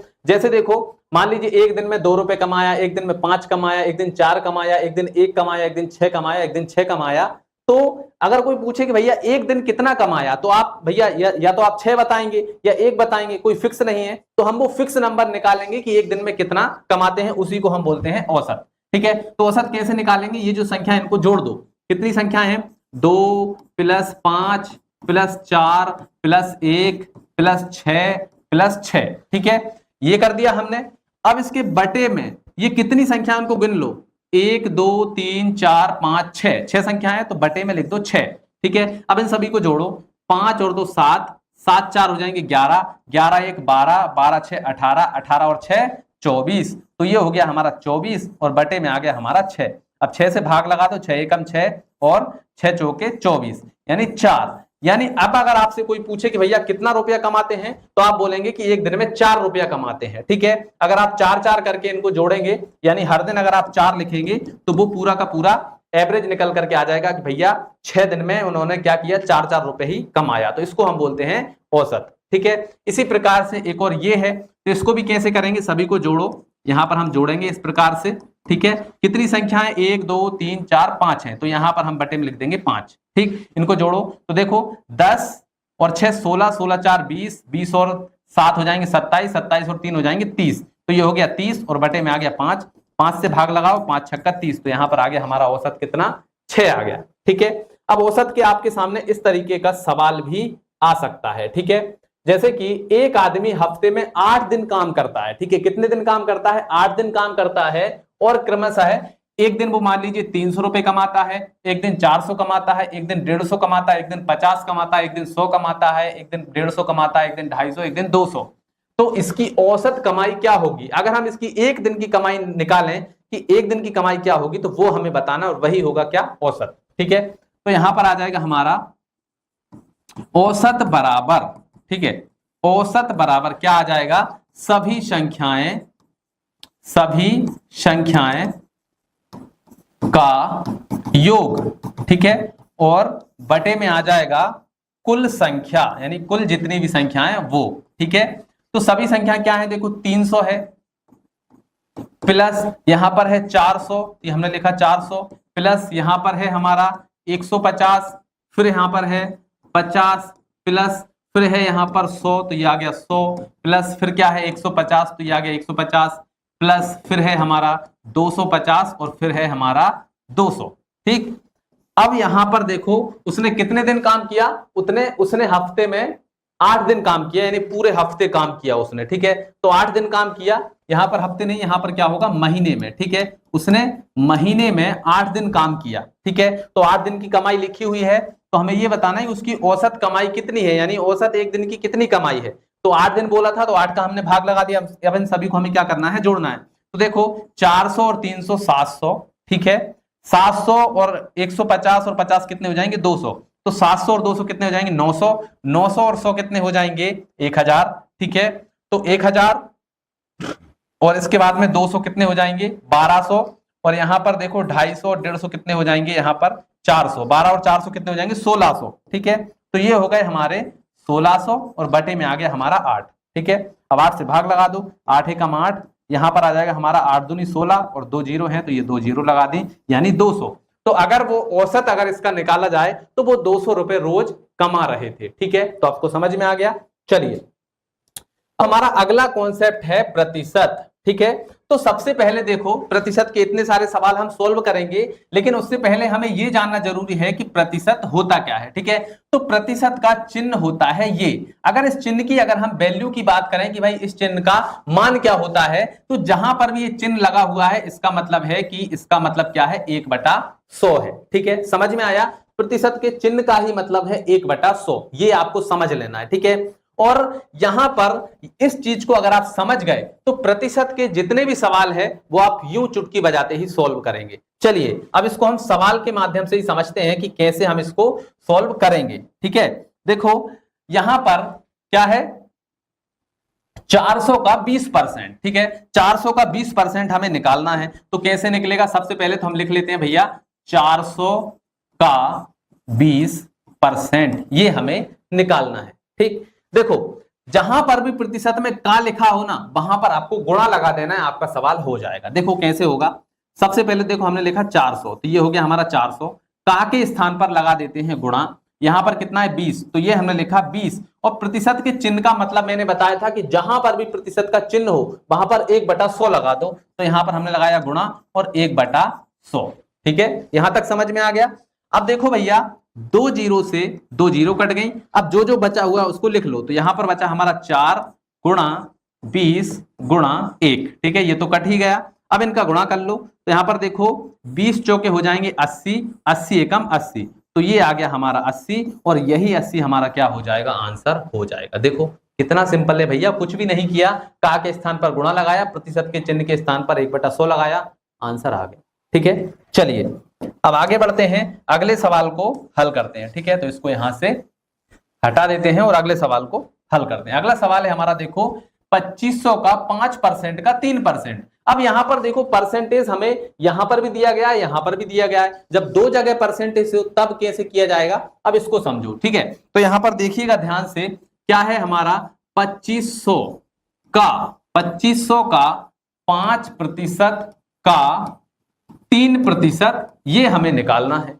अब बहुत सारे बच्चे देखकर डर जाएंगे कि भैया परसेंटेज दो जगह है, एक जगह होता तो हम संभाल लेते, लेकिन दो जगह आ गया, आप क्या करेंगे। तो दो जगह जब भी आए तो कैसे करना है, सबसे पहले तो लिखा भैया ये हो गया 2500, का के स्थान पर गुणा लगाना है, ये आपको पता है हमने लगा दिया। यहां पर क्या है 5, तो हमने 5 लिखा, परसेंटेज के चिन्ह जहां पर हो वहां पर 1/100 आपको लगा देना है, का के स्थान पर फिर से गुणा, यहां पर है 3, फिर से परसेंटेज मतलब फिर से 1/100 लगाना है, बस इसको सॉल्व करेंगे आपका आंसर आ जाएगा। तो चलिए कर लेते हैं भैया सॉल्व। तो देखो यहां पर 2 जीरो से ये 2 जीरो कट गई, अब देखो यहां पर आ गया हमारा 25 गुणा 5। ठीक है, 5 का गुणा 1 में करेंगे 5 ही आएगा। ठीक है, इसके बाद में 3 का गुणा 1 में करेंगे 3 एकम 3 आएगा, और बटे में 100 है, तो ये आ गया हमारा बटे में कितना 100। ठीक है, अब देखो भैया यहां पर 25 से हम काटेंगे, 25 एकम 25 और 25 चौके 100। ठीक है, अब जो जो बचा हुआ उसको गुणा कर लो, तो 5 दिया हो जाएगा 15, तो ऊपर आ गया हमारा 15 और बटे में आ गया 4, यानी 15/4 जो है ये हमारा आंसर आ गया। आप चाहें तो इसको और भी हल कर सकते हैं, 4 से भाग लगाएंगे, देखो 4 तिया 12, 13 14 15, 3 बचेंगे, तो हम दशमलव लगा के एक जीरो बढ़ा लेंगे, तो कितना हो जाएगा, यहां पर हो जाएगा 30, तो 4 7 28, यानी लगभग 3.7 इस तरह से हमारा आंसर आ जाएगा। ठीक है, तो समझ में आ गया कैसे हमें करना है। चलिए इसको हटा देते हैं, अब अगले सवाल को हल करेंगे। अब अगला सवाल हमारा क्या है, देखो 30% का भिन्न रूप, यानी अगर आपको प्रतिशत में कोई सवाल दिया गया है उसको हमें भिन्न के रूप में बनाना है। ठीक है, तो भैया देखो 30% का हमें क्या करना है, भिन्न के रूप में लिखना है, जैसे 2/5 3/5 इस रूप में हमें बनाना है। तो कैसे बनेगा वो हमें यहां पर बताना है। ठीक, तो मैंने आपको क्या बताया था, जैसे 30 है, इसके परसेंटेज का चिन्ह लगा है, परसेंटेज के चिन्ह का मतलब मैंने क्या बताया 1/100, तो यहां पर 1/100 लिख दो, बस 1/100 जैसे ही लिखेंगे ये आपका भिन्न रूप में आ जाएगा। देखो 0 से 0 कट गया, यहां पर क्या है 3, 3 का गुणा 1 में करेंगे कितना हो जाएगा 3 एकम 3, और बटे में 10 है, तो ये आ गया हमारा 10, 3/10 ये हमारा भिन्न रूप में आ गया। यानी कि 30% का भिन्न रूप क्या होगा, 3/10 होगा। ठीक है, अब इसके बाद में यहां पर क्या है चौथा सवाल, अब इसको हल करते हैं। अब हमसे पूछा है कि 2/3 का प्रतिशत रूप, अभी हमने क्या किया था भैया, हमने प्रतिशत से भिन्न बनाया था, अब हमें भिन्न दिया गया है, भिन्न से हमें प्रतिशत बनाना है, तो क्या क्या करेंगे, ये आ गया हमारा कितना, ये आ गया हमारा 2/3 आ गया। ठीक है, अब 2/3 है, तो हमें क्या करना है, उसमें क्या किया था हमने 1/100 से गुणा किया था, तो हमारा क्या हो गया था प्रतिशत से भिन्न बन गया था। तो इसमें हम क्या करेंगे, इसमें उल्टा करेंगे, यानी इसमें सीधे सीधे हम 100 का गुणा करेंगे, तो हमने 100 का गुणा कर दिया, 100 का गुणा ऊपर 2 में होगा कितना हो जाएगा 200, और बटे में आ जाएगा हमारा 3। ठीक है, तो 3 से 200 में भाग लगाओ, तो यहां पर देखो भैया 3 18, यहाँ पर 20 थे तो 2 बचेंगे, यहाँ पर फिर से 20 हो जाएंगे यानी तीछिंग 18, फिर से हमारे यहाँ पर 2 बचेंगे, पॉइंट लगा के 0, तीछिंग 18 यानी हमारा 66.66% ये हमारा क्या हो जाएगा, आंसर निकल करके आ जाएगा। ठीक है, आया समझ में? इस प्रकार से हम प्रतिशत भिन्न से प्रतिशत बनाते हैं। ठीक है, चलिए अब हमारा एक और सवाल है। यहां पर देखो 15% का 15% का 15%, यानी हमें क्या करना है भैया, ये बताना है कि सबसे पहले तो 15% है, फिर इसका भी हमें क्या करना है, 15% निकालना है, फिर इसका भी हमें क्या करना है, 15% निकालना है। तो भैया ऐसे सवाल में स्टूडेंट बहुत ज्यादा कंफ्यूज हो जाते हैं, बहुत ज्यादा डर जाते हैं। तो कैसे करेंगे देखिएगा, हमें क्या करना है, देखो यहां पर 15% है मतलब 15 गुणा 1/100, फिर से यहां पर का है मतलब गुणा, फिर से यहां पर क्या आ जाएगा 15 गुणा 1/100, भैया 15 ये लिखा, परसेंट का मतलब क्या है 1/100, फिर से का है तो फिर से गुणा, यहां पर आ जाएगा 15 और परसेंट का मतलब है 1/100। बस जैसे ही इसको हल करेंगे वैसे ही हमारा आंसर आ जाएगा। ठीक है, तो इसको 5 से हम काट लेते हैं। देखो 5 तिया 15 और यहाँ पर 20 बार में चला जाएगा। ठीक है, इसको थोड़ा सा ऊपर खिसका लेते हैं। ठीक, इसके बाद में देखो 5 तिया 15 और यहाँ पर 20 बार में कटेगा, 5 तिया 15 और 20 बार में ये कटेगा। ठीक है, तो यहाँ पर आ जाएगा, देखो 3 का गुणा 1 में करेंगे, ये आ गया हमारा 3/20 गुणा, यहाँ पर भी हमारा कितना आ गया 3/20 गुणा, यहाँ पर भी आ गया हमारा 3/20। ठीक, इनका गुणा कर लो, 3 त्रिका 9, 9 तिया 27। ठीक, तो ऊपर आ गया हमारा 27 और बटे में ये जो संख्या है इनका भी गुणा कर लो। तो सबसे पहले देखो क्या है, 3 जीरो है तो 1 2 3, तो ये हम लगा देते हैं यहाँ पर 3 जीरो। ठीक है, इनका गुणा कर लो, 2 दूनी 4, 4 दूनी 8, तो यहाँ पर आ जाएगा हमारा 8। ठीक, अब जैसे इससे भाग लगाएंगे हमारा आंसर निकल करके आ जाएगा। ठीक है, चलिए अब हम आगे बढ़ते हैं और हमारा अगला कॉन्सेप्ट समझते हैं। हमारा अगला कॉन्सेप्ट है लाभ हानि। ठीक है, अच्छा लाभ हानि का मतलब क्या होता है, बहुत सारे बच्चे जानते होंगे और बहुत सारे बच्चों को नहीं पता होगा। ठीक है, तो मैं आपको बता देता हूं लाभ हानि का मतलब क्या होता है। देखो हमने मान लीजिए कोई वस्तु खरीदी, हमने दुकान से कोई चीज मान लीजिए 100 रुपए की खरीदी और हमें बाद में पता चला कि यार ये चीज तो हमें 80 रुपए में मिल जाती, तो हमें क्या हुआ कि भैया हमने 100 रुपए में खरीद ली और वो चीज एक्चुअल में कितने की मिल रही थी 80 रुपए में, तो हमें क्या हुआ 20 रुपए की हानि हो गई। अच्छा, हमने मान लीजिए कोई चीज 80 रुपए की खरीदी और हमें बाद में पता चला कि यार इस दुकान पे तो ये चीज 100 रुपए की मिल रही है, तो हम कहेंगे कि यार हमें 20 रुपए का फायदा हो गया, हमें 20 रुपए का लाभ हो गया, क्योंकि भैया वहां पे ये जो चीज है ये 100 रुपए की मिल रही थी और हमने 80 रुपए में खरीद ली, तो ये होता है लाभ हानि। ठीक है, अच्छा लाभ हानि का एक हम एग्जांपल समझ लेते हैं। जैसे मान लीजिए आपने कोई चीज 1200 रुपए की खरीदी, ठीक है 1200 रुपए की खरीदी और आपने उसको मान लीजिए किसी को 1600 रुपए में बेच दी। ठीक है, 1200 ने आपने खरीदी और 1600 में आपने बेच दी, तो आपको क्या हुआ भैया 1600 रुपए में बेची तो आपको कितने का, लगभग 400 रुपए का आपको क्या हो गया, लाभ हो गया। भैया हमने खरीदी थी 1200 में, 1600 में बेच दी, तो हमें लाभ कितने का हो गया 400 रुपए का। अच्छा मान लीजिए हमने 1600 में खरीदी होती और 1200 में हम बेचते, तो हमें यहां पर 400 रुपए की क्या हो जाती, हानि हो जाती। इसे हम बोलते हैं हानि और लाभ। ठीक है, चलिए अब इससे संबंधित कुछ सवालों को हम सॉल्व कर लेते हैं। जैसे एक सवाल है, एक दुकानदार ने एक पेन 120 रुपए में बेचा।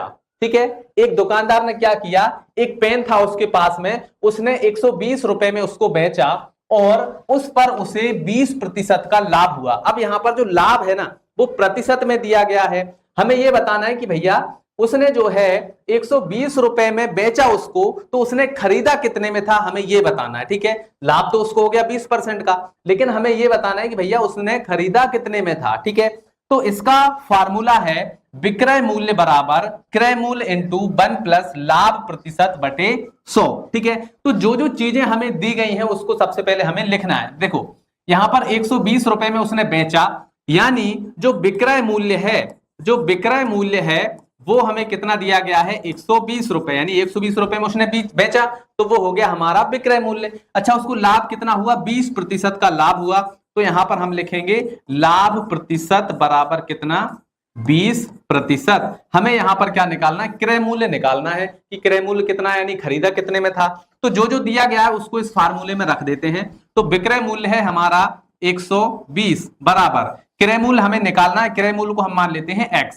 ठीक, इसके बाद में यहां पर क्या है 1 प्लस लाभ का प्रतिशत, लाभ का प्रतिशत कितना है 20, तो यहां पर हम लिखेंगे 20 और बटे में कितना है 100, तो हमने लिख दिया 100 और ये कोष्टक बंद। अब इसमें हमें x की वैल्यू निकालना, x की वैल्यू निकालने की हमारा आंसर आ जाएगा, ठीक है ना। तो यहां पर ये हो गया हमारा 120 बराबर, x को ऐसा ही रहने देते हैं, इसको हल करते हैं। देखो 100 का गुणा 1 में करेंगे कितना हो जाएगा 100, 100 प्लस 20 कितना हो जाएगा 120, और बटे में कितना है 100, तो 120 बटे 100 हो गया। ठीक, अब हमें क्या करना है भैया, देखो जीरो से ये जीरो कट जाएगी। अब हमारे पास में क्या आ गया 120 बराबर 12 बटे 10, ठीक है, x को अंदर कर देते हैं तो 12 बटे 10 x हो गया। ठीक, अब इसको हम थोड़ा सा ऊपर खिसका लेते हैं, तो ये तो है हमारा 120 बराबर, ठीक है, ये हो गया हमारा 12 बटे 10 x। अब देखो यहां पर जो 10 है ये यहां पर काय में है, भाग में, इसको इधर करेंगे तो ये गुणा में हो जाएगा, यानी 120 में हम 10 का गुणा करेंगे कितना हो जाएगा, ये हो जाएगा हमारा 1200 बराबर यहां पर कितना हो गया 12x। ठीक, अब इसको और हल कर लेते हैं, थोड़ा ऊपर खिसका लेते हैं, ठीक है। तो यहां पर क्या हो जाएगा, देखो ये हो गया हमारा 1200 बराबर, यहां पर देखो 12 जो है इसके साथ में गुणा में है तो 12x है। अब यहां पर गुणा में है, इसको इस तरफ लाएंगे, ये आ जाएगा भाग में, यानी 12 आ जाएगा हमारा नीचे और ये आ गया हमारा x। अब 12 से इसमें भाग लगाएंगे तो कितनी बार जाएगा 12 एकम 12, यहां पर भी 12 एकम 12 और 0 0, कितना आ गया 100, यानी x की वैल्यू आ गई हमारी 100। यानी भैया उसने जो पेन खरीदा था वो उसने कितने में खरीदा था 100 रुपए में खरीदा था, उसने 120 रुपए में बेच दिया। ठीक है, आया समझ में। अच्छा, इसी तरीके का एक और सवाल भी आ सकता है। एक और सवाल हमने लिखा हुआ है यहां पर, देखो एक व्यापारी ने एक कुर्सी 1800 रुपए में खरीदी, एक कुर्सी जो थी उसने कितने में खरीदी 1800 रुपए में खरीदी और 1600 रुपए में बेच दी, तो उसे कितने प्रतिशत हानि हुई। अच्छा, हमें हानि का प्रतिशत यहां पर बताना है। तो जो जो चीजें हमें दी गई हैं उसको लिख लेते हैं। देखो उसने कुर्सी खरीदी कितने में 1800, यानी क्रय मूल्य, खरीदने को हम बोलते हैं क्रय मूल्य। क्रय मूल्य कितना है भैया हमारा है 1800 रुपए, ठीक है। उसने बेची कितनी में 1600, तो विक्रय मूल्य जो है, विक्रय मूल्य हमारा कितना हो गया 1600, ठीक है। इसके बाद में हमें यह बताना उसे कितने प्रतिशत हानि हुई। भैया देखो उसने खरीदा था 1800 में और 1600 में बेचा, तो उसको हानि तो हो गई, हमें यह बताना है कितने प्रतिशत हानि हुई। तो फार्मूला है हानि प्रतिशत बराबर हानि बटे कुल लागत गुणा 100, ठीक है। तो सबसे पहले हानि निकाल लेते हैं, कितनी हानि हुई, हानि कितनी हुई। तो भैया उसने देखो 1800 में खरीदा था और 1600 में बेच दिया, तो क्या करेंगे 1800 में से 1600 को घटा देंगे और जो अंतर निकलेगा वो हमारी क्या निकल जाएगी, हानि निकल जाएगी। तो यहां पर 1800 में 1600 जाएंगे तो बचेंगे 200, यानी हानि हमारी कितनी आ गई है यहां पर 200 रुपए, ठीक है। अब इस फार्मूले में सारी वैल्यूज को रख देते हैं, आंसर हमारा आ जाएगा, ठीक है।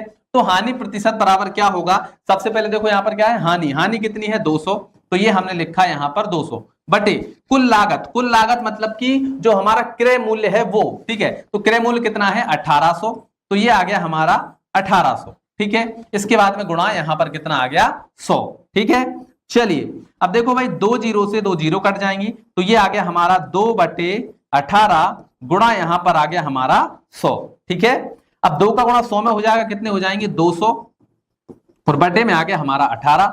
अब इसको काट लीजिए, तो देखो भैया 2 नाम 18 और यहां पर 2 एकम 2 और 0 0, ठीक। इसके बाद में यहां पर 9 से हम इसको काटेंगे तो 9 एकम 9, यहां पर भी देखो 9 एकम 9 10 थे तो एक बचेगा, यहां पर फिर से 10 हो जाएंगे, तो 9 एकम 9, ठीक। इसके बाद में पॉइंट लगा के हम 0 बढ़ाएंगे, 9 एकम 9 9 एकम 9, यानी हमारा आ जाएगा 11.11, ठीक है। और ये हमारा क्या हो जाएगा हानि प्रतिशत। आया समझ में, हमने क्या किया सारी वैल्यूज को इस फार्मूले में रखा और हमारा आंसर निकल करके आ गया है, ठीक है। तो हानि प्रतिशत और लाभ प्रतिशत आपको समझ में आ गया। चलिए अब हम आगे बढ़ते हैं और हमारा अगला कॉन्सेप्ट जो है उसको समझते हैं। अगला कॉन्सेप्ट है दशमलव, यानी दशमलव की संख्याओं को जोड़ना, दशमलव की संख्याओं को घटाना, दशमलव की संख्याओं को गुणा करना और दशमलव की संख्याओं को भाग करना यहां पर हम सीखेंगे, ठीक है। क्योंकि इसमें बहुत सारे बच्चे गलतियां कर देते हैं। जैसे हमें एक सवाल दिया गया है 25.04, इसमें हमें जोड़ना है 9.005। अच्छा, बहुत सारे बच्चे सोच रहे होंगे यार जोड़ना ही तो है, जोड़ तो हम देंगे, लेकिन वो गलती क्या करते हैं, जैसे यहां पर लिखा है कि भैया 25.04 में हमें 9.005 को जोड़ना है, तो वो क्या करते हैं सबसे पहले लिखेंगे 25.04 और इसमें जोड़ देंगे 9.005, ठीक है। लेकिन अगर आप इस तरीके से जोड़ेंगे तो आपका सवाल 100% गलत हो जाएगा। क्यों गलत हो जाएगा, अभी मैं आपको समझाता हूं, ठीक है। जब भी हम दशमलव की संख्याओं को जोड़ते हैं ना, तो दशमलव की सीध में ही दशमलव को रखना है। अगर आप इस तरीके से रखेंगे तो सवाल गलत होगा, ठीक है। अच्छा, जोड़ने का सही तरीका क्या है उसको समझो। जैसे हमने लिखा 25.04, तो हमने लिख लिया यहां पर। अब दूसरी संख्या जो हम लिखेंगे ना, सबसे पहले उसके नीचे हम दशमलव को ही लगाएंगे। सबसे पहले दशमलव लगाएंगे। अब दशमलव के इस साइड जितनी संख्या उनको लिखेंगे, क्या है 005, ठीक है। अब दशमलव के इस साइड क्या है 9 है, तो यहां पर लिखेंगे 9। अब हम इसको जोड़ेंगे तब हमारा आंसर सही आएगा, ठीक है। चलिए जोड़ते हैं। तो ये हो गया हमारा 5, यहां पर है 4, तो ये आगे हमारा 4, ये 0 है तो आगे 0, दशमलव के नीचे लिखेंगे दशमलव, 9 और 5 14, 14 की 4 हासिल 1, 2 और 1 हो जाएगा हमारा 3। ये जो आया है ये हमारा बिल्कुल सही आंसर है। इस तरीके से दशमलव संख्याओं को जोड़ा जाता है, ठीक है। अच्छा, घटाएंगे तब कैसे करेंगे, तो यहां पर एक घटाना का सवाल भी है, ध्यान से देखो। घटाना का सवाल है 9.8001 माइनस 5.07, इसको हमें क्या करना है, घटाना है। तो सबसे पहली संख्या को तो जैसा का तैसा लिखेंगे 9.8001, ये हमने लिख दिया। अब इसको हमें घटाना है ना, तो सबसे पहले लिखेंगे दशमलव। अब दशमलव के इस साइड क्या है 0.7 है, इस साइड क्या है, इस साइड है 5। अब हमें क्या करना है, इनको घटाना है, ठीक है। तो सबसे पहले देखो भाई, 1 का 1 आ जाएगा, 0 की 0 आ जाएगी। अब 0 में से 7 तो जाएगा नहीं, एक उधार लेंगे, यहां पर हो जाएगा 10, 10 में से 7 जाएंगे तो कितने बचेंगे, 10 में से 7 जाएंगे तो 3 बचेंगे। अब यहां से एक उधार लिया था, यहां पर कितने बचे 7, 7 में से 0 जाएंगे तो 7 ही बचेगा। यहां पर दशमलव तो दशमलव। अब 9 में से हमें 5 को घटाना है, तो 9 में से 5 घटाएंगे तो बचेंगे 4। तो ये हमारा आंसर निकल करके आ गया है। तो जब भी आपको दशमलव को जोड़ना हो या घटाना हो, तो हमेशा दशमलव के नीचे आपको दशमलव को रखना है, तब आपका आंसर बिल्कुल सही आएगा, ठीक है। चलो इसको हटा देते हैं। अब आते हैं हम दशमलव के गुणा और भाग पर, ठीक है। अब हमें क्या करना है, इनका गुणा करना है। तो नॉर्मली हम जैसे गुणा करते हैं ना, सेम वैसे ही गुणा करना है, बस दशमलव का थोड़ा सा डिफरेंस है, उसको मैं अभी आपको समझा देता हूं, ठीक है। तो चलिए सबसे पहले देखो गुणा करते हैं। तो 5 का गुणा 5 में होगा, ठीक है। गुणा कैसे करते हैं, देखो ये जो 5 है इसका गुणा इन दोनों के साथ होगा, फिर 3 का गुणा भी इन दोनों के साथ में होगा, ठीक है। तो सबसे पहले 5 का 5 में करते हैं, कितना हो जाएगा, 5 पंजे 25, तो 25 की 5 हासिल आ जाएगा हमारा 2, ठीक है। फिर इसके बाद में 5 नाम 45, 45 और 2 कितने हो जाएंगे 46, 47, तो यहां पर हम लिखेंगे 47, ठीक है। समझ में आ गया। अब क्या करेंगे, इसके बाद में एक अंक का क्लियर हो गया, इसके नीचे एक क्रॉस लगा देंगे। अब 3 का करेंगे, 3 का 5 में करेंगे, कितना हो जाएगा, 5 दिया 15, 15 की 5 हासिल 1, ठीक है। 3 नाम 27 और 1 28, तो ये हमने लिखा 28, ठीक। अब क्या करना है, इनको जोड़ देना है। तो ये है 5 का 5, 7 और 5 कितने हो जाएंगे 12, 12 की 2 हासिल 1, 8 और 4 12, 12 और 1 13, 13 की 3 हासिल 1, 2 और 1 कितना हो जाएगा 3, तो ये हमने लिखा 3। तो ये हमारा आंसर आ गया। लेकिन अभी इसमें दशमलव लगाना बाकी है, तो दशमलव कैसे लगाएंगे, देखो यहां पर है कितने अंकों के बाद दशमलव, 1 अंक के बाद है, तो यहां पर लिखेंगे 1, यहां पर कितने अंक के बाद है 1 के बाद, तो यहां पर लिखेंगे 1, इन दोनों को जोड़ दो, 1 और 1 कितना हो जाएगा 2, तो 2 अंकों के बाद यहां पर दशमलव लगेगा 1 2 यहां पर, तो यहां पर हम दशमलव लगा देंगे और यही हमारा क्या हो जाएगा, बिल्कुल राइट आंसर हो जाएगा, ठीक है। अब इसी प्रकार से भाग है, हमें 2 से 9.537 में हमें क्या करना है, भाग लगाना है। तो कैसे लगाएंगे, देखो नॉर्मली जैसे हम भाग लगाते हैं, भाग सेम वैसे ही लगेगा, लेकिन दशमलव का थोड़ा सा फर्क है, उसको आप समझ लीजिए। देखो सवाल को लिख लेते हैं, देखो क्या है 2 से हमें भाग लगाना है 9.5372 इसमें, ठीक। तो सबसे पहले देखो 2 का पहाड़ा हमें इतनी बार पढ़ना है कि या तो हमारा 9 आ जाए या 9 से कम आए, 9 से ज्यादा नहीं होना चाहिए। तो चलिए पढ़ते हैं, 2 एकम 2, 2 दूनी 4, 2 तिया 6, 2 चौके 8, 2 पंजे 10, तो 10 तो ज्यादा हो जाएगा, कितनी बार पढ़ेंगे 2 चौके 8, तो यहां पर आ जाएगा हमारा 4, ठीक है। 2 का पहाड़ा 4 बार पढ़ने पर आता है 8, तो 8 लिखेंगे यहां पर। अब इसको हम घटाएंगे तो 9 में से 8 जाएंगे, कितने बचेंगे 1 बचेगा, तो ये हम लिख देंगे यहां पर 1, ठीक। अब यहां पर है दशमलव, तो सबसे पहले भैया आंसर में यहां पर लगा देंगे हम दशमलव, फिर इसके बाद में अगला नंबर क्या है 5, 5 को यहां पर उतारेंगे, ठीक। अब 2 का पहाड़ा फिर से कितनी बार पढ़े कि हमारा 15 आ जाए या 15 से कम आए, 15 से ज्यादा नहीं होना चाहिए। तो चलिए पढ़ते हैं, 2 एकम 2, 2 दूनी 4, 2 तिया 6, 2 चौके 8, 2 पंजे 10, 2 छिंग 12, 2 सत्ते 14, ठीक है। तो 2 सत्ते हो जाएगा 14, तो यहां पर लिखेंगे 14। अब इसको घटाइए, 15 में से 14 जाएंगे तो 1 बचेगा, ठीक है। अब इसके बाद में अगला नंबर क्या है 3, तो ये हमने उतारा 3। तो अब यहां पर देखो फिर से हमें इतनी बार पढ़ना है कि या तो 13 आ जाए या 13 से कम आए, 13 से ज्यादा नहीं होना चाहिए। तो 2 6 12, 6 बार में आ जाएगा। तो यहां पर 2 6 12 हम लिखेंगे, इसको घटाएंगे कितना बचेगा, 1 बचेगा। ठीक है, 1 बच गया है।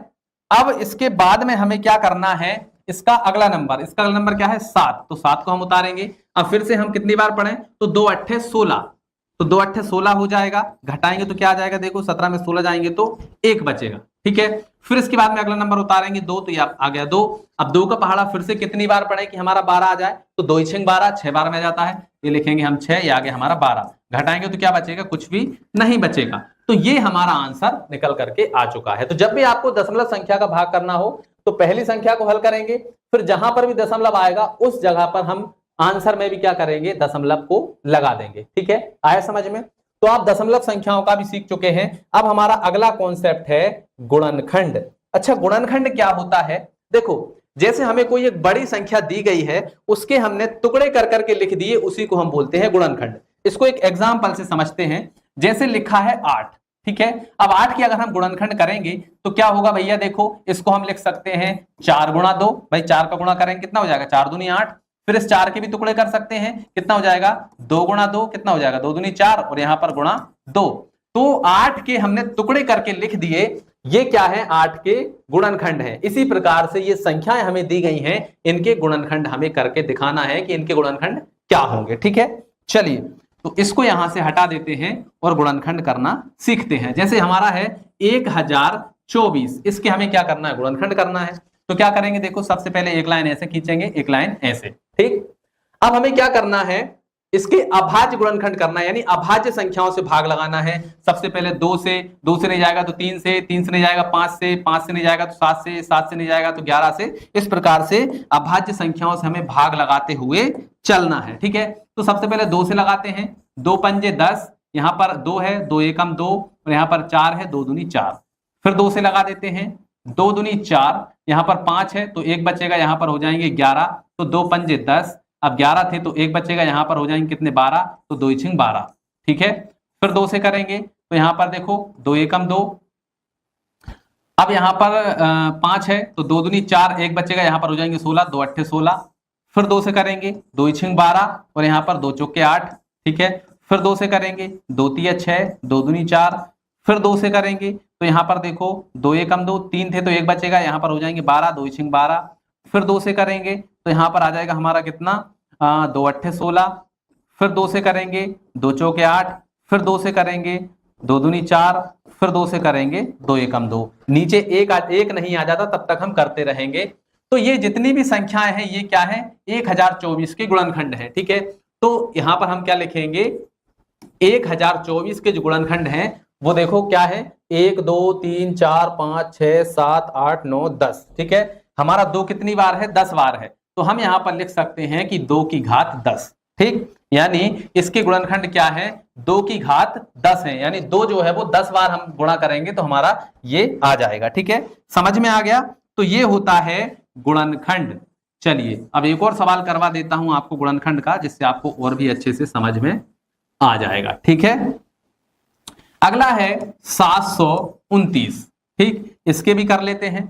सबसे पहले देखो भाई, इसमें देखो 2 से तो जाएगा नहीं, इसमें 3 से चला जाएगा, तो चलिए 3 से करते हैं। तो यहाँ पर 7 है तो देखो 3 दूनी 6, 7 थे तो 1 बचेगा, यहाँ पर हो जाएंगे 12, तो 3 चौके 12। अब यहाँ पर 9 है तो 3 तिरका 9। ठीक, अब देखो भैया अब कैसे जाएगा, तो 4 3 7 और 2 9, फिर से 3 से चला जाएगा, 3 8 24, 3 एकम 3। फिर 3 से चला जाएगा, 3 दूनी 6, 8 थे तो 2 बचेंगे, यहाँ पर हो जाएंगे 21, 3 7 21। फिर 3 से करेंगे 3 नाम 27। फिर 3 से करेंगे 3 तिरका 9। फिर 3 से करेंगे 3 एकम 3। तो ये जो 3 3 आए हैं ये क्या है, 729 के गुणनखंड है। 3 कितनी बार है, 1 2 3 4 5 6 बार है, 6। ठीक है, तो 3 की घात 6 लिख देंगे, ये हमारे 729 के गुणनखंड है। ठीक है, और ये जो सवाल है इसका आंसर आप मुझे कमेंट में बताएंगे कि इसका आंसर क्या होगा। ठीक, चलिए अब बढ़ते हैं अगले कॉन्सेप्ट की ओर, वर्ग और वर्गमूल। ठीक है, यानी कि वर्ग और वर्गमूल। ठीक है, आपको समझ में आ रहा है कि वर्ग और वर्गमूल क्या होता है। देखो जैसे कि यहां पर मान लीजिए एक संख्या लिखी हुई है 11। ठीक है, 11 के ऊपर घात लगी हुई है 2, यानी हमें 11 का वर्ग करना है। वर्ग का मतलब होता है भैया 11 की घात 2 है, मतलब 11 को हमें 2 बार गुणा करना है और जो भी आएगा वो क्या होगा, 11 का वर्ग होगा। ठीक है, तो 11 11 करेंगे तो कितना हो जाएगा, 11 और 11 का, तो ये हो जाएगा हमारा 121। यानी 11 का अगर हम वर्ग करते हैं तो क्या हो जाएगा, वो 121 हो जाएगा। लेकिन अगर आपसे पूछा जाए कि 11 का वर्गमूल निकालो, ठीक है, ये तो हो गया वर्ग, ठीक है, वर्गमूल क्या होता है कि वापस से इसको इस रूप में लाना, यानी 121 का अगर हमें वर्गमूल निकालना है तो वो क्या होगा, 11 होगा। लेकिन इसको निकालेंगे कैसे, तो इसी को हम यहां पर सीखने वाले हैं। ठीक है, तो सबसे पहले हम सीखते हैं वर्ग करना। ठीक है, यानी हमें यहां पर मान लीजिए 11 का वर्ग निकालना है, इसके बाद में 12 का और फिर 16 का। ठीक है, तो 11 का तो सीधा सीधा है भाई, 11 का वर्ग है, तो हमें क्या करना है, 11 को सीधे सीधे 2 बार लिख करके गुणा कर देना है, तो वो आ जाएगा हमारा 121। ठीक है, यानी 11 का वर्ग करेंगे तो वो हो जाएगा 121। ठीक है, तो ऐसे तो आप निकाल लेंगे, लेकिन अगर आपके सामने कोई ऐसी संख्या आ जाए जो आसानी से ना निकले तो उसका कैसे निकालेंगे, देखिएगा ध्यान से। जैसे हमें 12 का वर्ग निकालना है, ठीक है, तो सबसे पहले हम लिखेंगे 12। ठीक है, इसका हमें वर्ग निकालना है, तो सबसे पहले क्या करेंगे, यहां पर 2 है ना, 2 का वर्ग करो कितना हो जाएगा, 2 दूनी 4, तो यहां पर हम लिख देंगे 0 4, क्योंकि हमें 2 अंक चाहिए यहां पर। ठीक है, यहां पर है 1, 1 का वर्ग करेंगे तो 1 ही आएगा। ठीक है, अब हमें क्या करना है, इन सभी का गुणा करना है, यानी 2 एकम 2, देखो इन सभी का गुणा करना है, यानी 1 का, 2 का और 2 का, तो 1 2 और 2 कितना हो जाएगा, 2 दूनी 4, 4 एकम 4, 4 हो गया। तो यहां पर हम क्या करेंगे, 4 को एक अंक छोड़ के जोड़ देंगे, यानी इसको छोड़ के 4 को यहां पर जोड़ देंगे। ठीक है, जोड़ेंगे तो क्या होगा, यहां पर 4 का 4, 0 और 4 को जोड़ेंगे तो 4 होगा और 1 का 1, यानी 144 आ गया। ये 144 क्या है, हमारे 12 का वर्ग है। ठीक है, आया समझ में, तो हमारा 12 का वर्ग हो जाएगा 144। ठीक, अब मैं एक और एग्जांपल आपको बताता हूं। जैसे मान लीजिए हमें 32 का वर्ग निकालना है, 32 का। ठीक है, तो सबसे पहले 2 का निकालें, कितना हो जाएगा, 2 दूनी 4, तो यहां पर लिखेंगे 0 4, 3 का निकालेंगे, 3 3 का हो जाएगा 9। ठीक, अब क्या करेंगे, इन सभी का गुणा करो, तो 3 दूनी 6, 6 दूनी 12, 12 हो गया। तो एक अंक छोड़ के 12 को इधर जोड़ देना, एक अंक को छोड़ देना है, 12 को हम यहां जोड़ेंगे। ठीक, चलिए जोड़ते हैं, तो यहां पर 4 का 4, यहां पर 2 का 2, 9 एक हो जाएंगे 10, तो ये आ गया हमारा 10। तो 1024 जो है वो हमारा 32 का वर्ग आ गया है। ठीक है, समझ में आया, तो 32 का वर्ग हमारा कितना आ गया है, 1024 आ गया है।